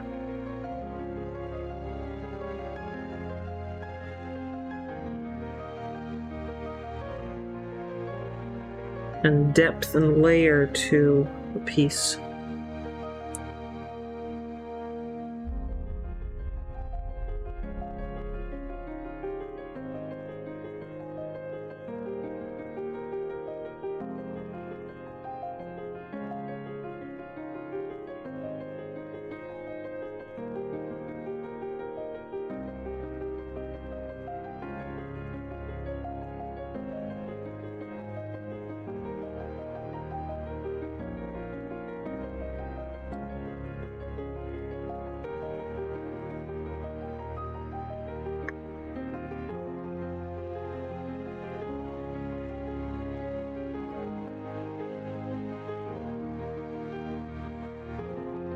This is going to do what I think it's going to do. So pay attention. It's a little hard in the light here. But pay attention to the hair. Or if I can bring it closer.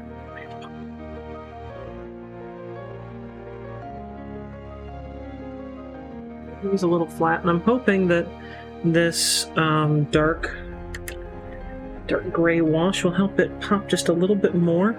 Because they have dark hair.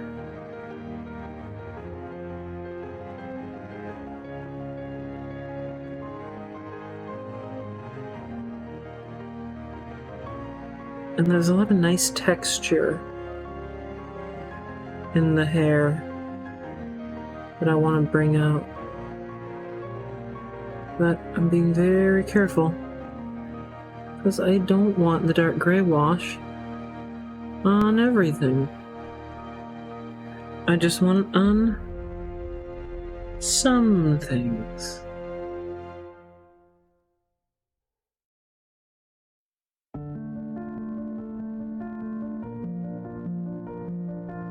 There we go. That's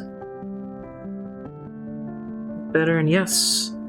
I don't know how much it's gonna show up on camera, but it helps that detail just stand out a little bit.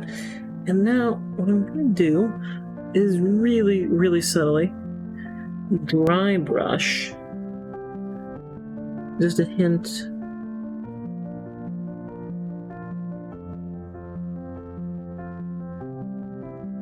of hair.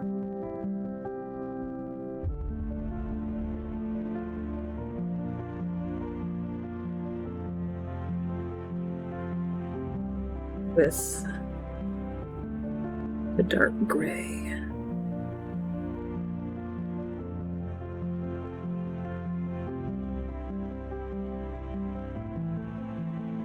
Yeah. I like that.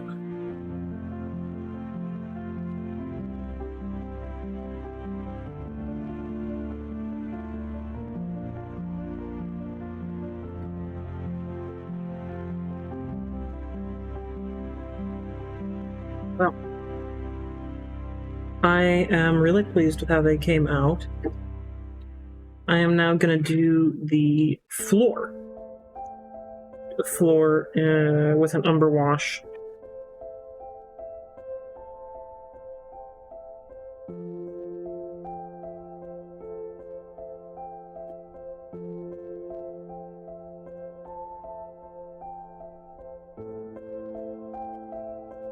Tad.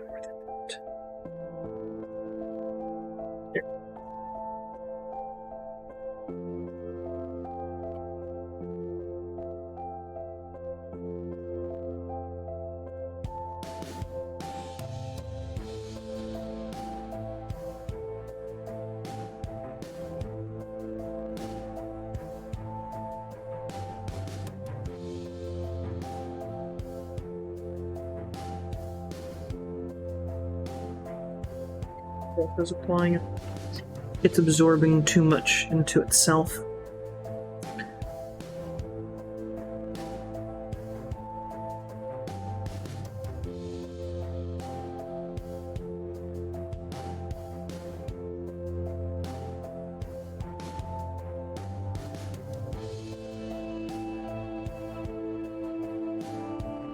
Makes the floor pop look nice and vibrant.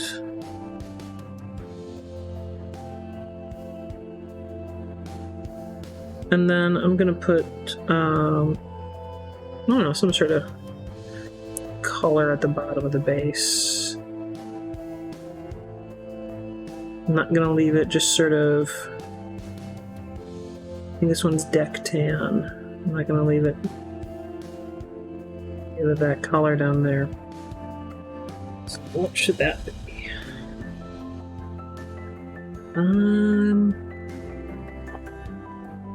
Maybe a color that we just don't use.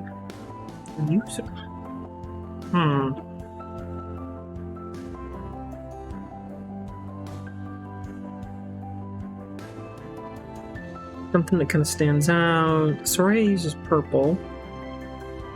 Hlwynn uses orange. Ulseth uses green. I could use blue. I'm looking at blue right now, but it doesn't really, like, it's not part of this color palette. The dark gray. You know, I'll get the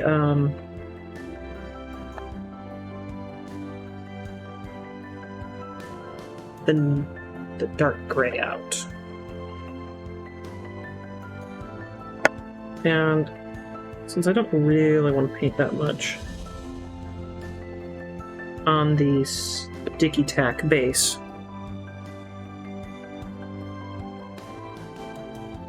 and the top of that character is pretty well dry now. I'm just going to pull this off.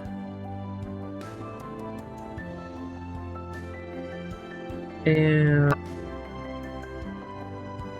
this, I'm guessing, is going to behave just like all the others did. So, get my mixing.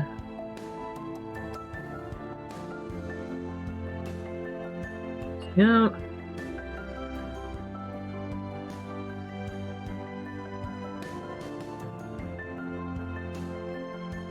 And what am I going to do this afternoon? No one asked.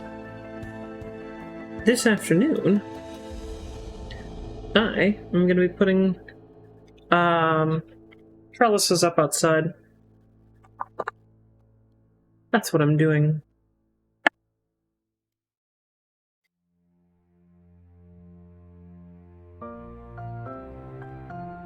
I have a guest that you can't see.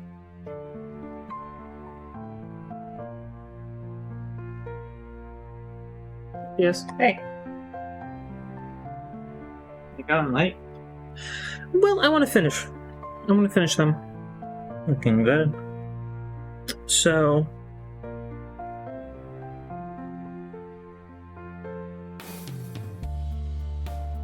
I am here doing this. You're taking the cat to the vet. Yep. Okay. Have fun. There's that rice on the trigger. Thank you. Oh, yeah.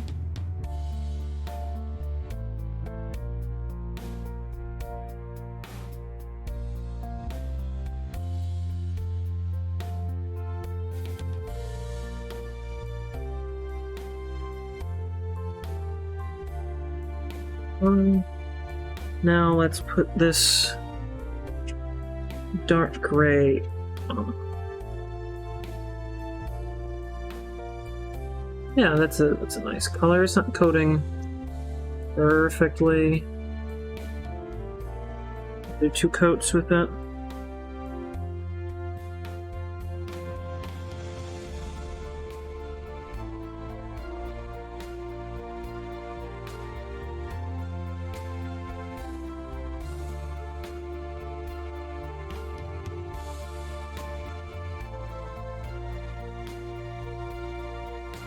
So this week, for those of you keeping up with the show, as y'all know, we record ahead of time and broadcast later.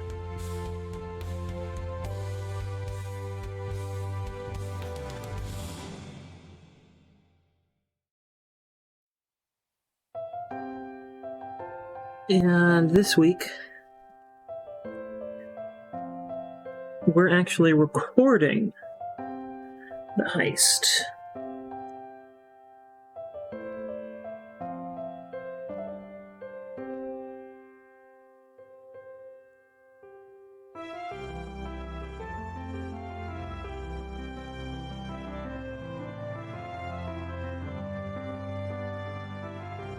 So we'll see what happens, because they've been working on a heist in the campaign for a few weeks. We'll see what they do.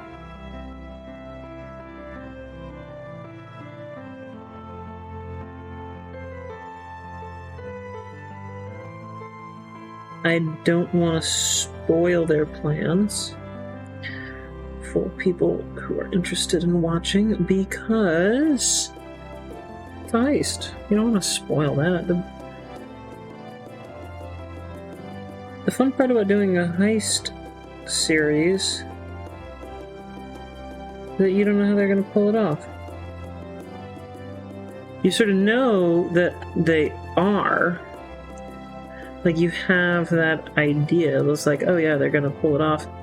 But you don't know how.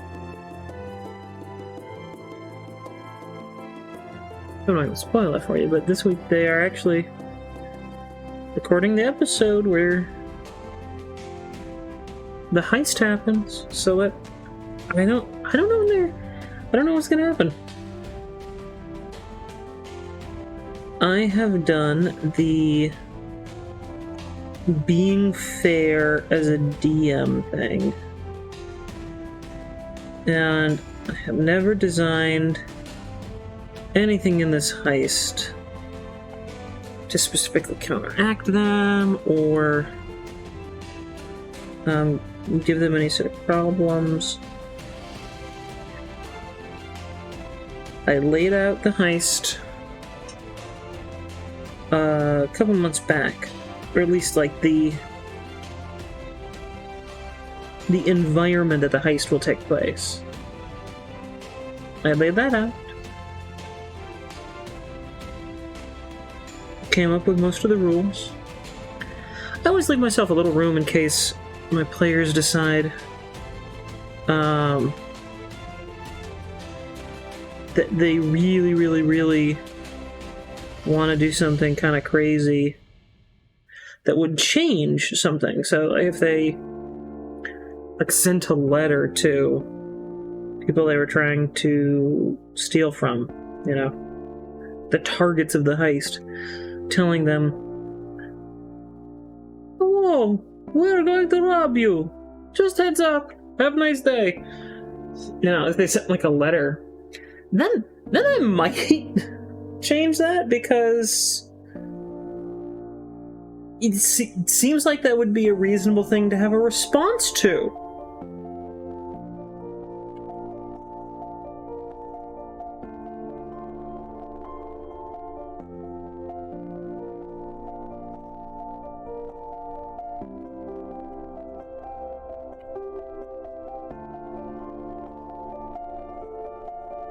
But other than that, other than like really obvious, blatant, I am going to tell them exactly what I'm thinking.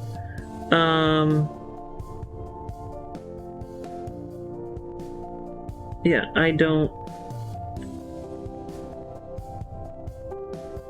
try to change encounters or anything based on what players are planning. As a DM, I love watching my players succeed. I don't change the environment, I don't change the rules, I don't change what I'm doing.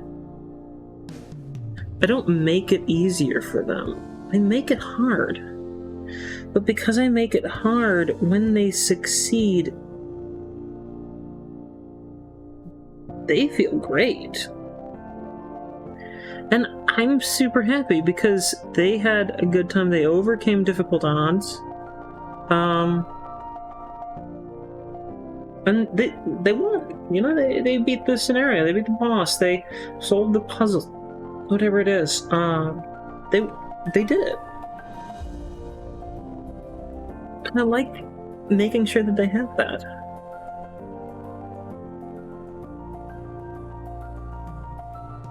I'm actually gonna do second umber wash on the floor here, because I like that to be just a little bit more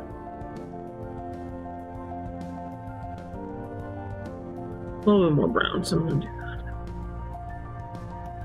And I am definitely running long today, but I want to finish as many.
That is much better.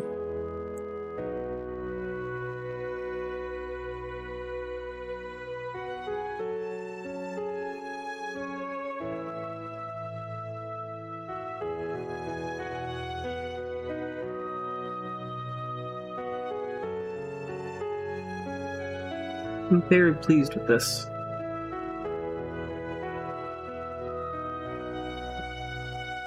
White balance. Scanning lines, sorry folks.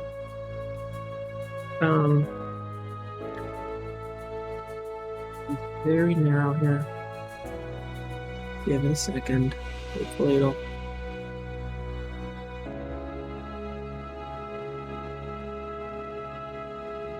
I really want to get in close.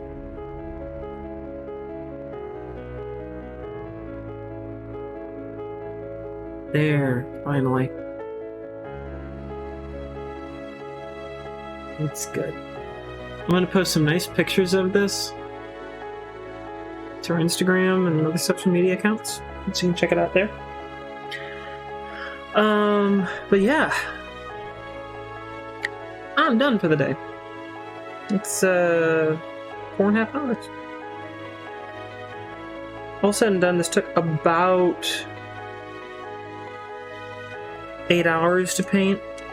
I mean, wasn't fully focused the entire time. I was, chatting and things with everybody. This was a fairly difficult one. to complete. There were a lot of little bands you can see through here, just little stripes. Lots of little tiny details that made it kind of a challenge, but I had a lot of fun doing this. I like painting the fiddly stuff. I like really painting the tiny itty-bitty details. So everybody, thank you for joining us today. Joining me. Nicole only popped in for a second, so thanks for joining me today. And we will see you next time. Bye.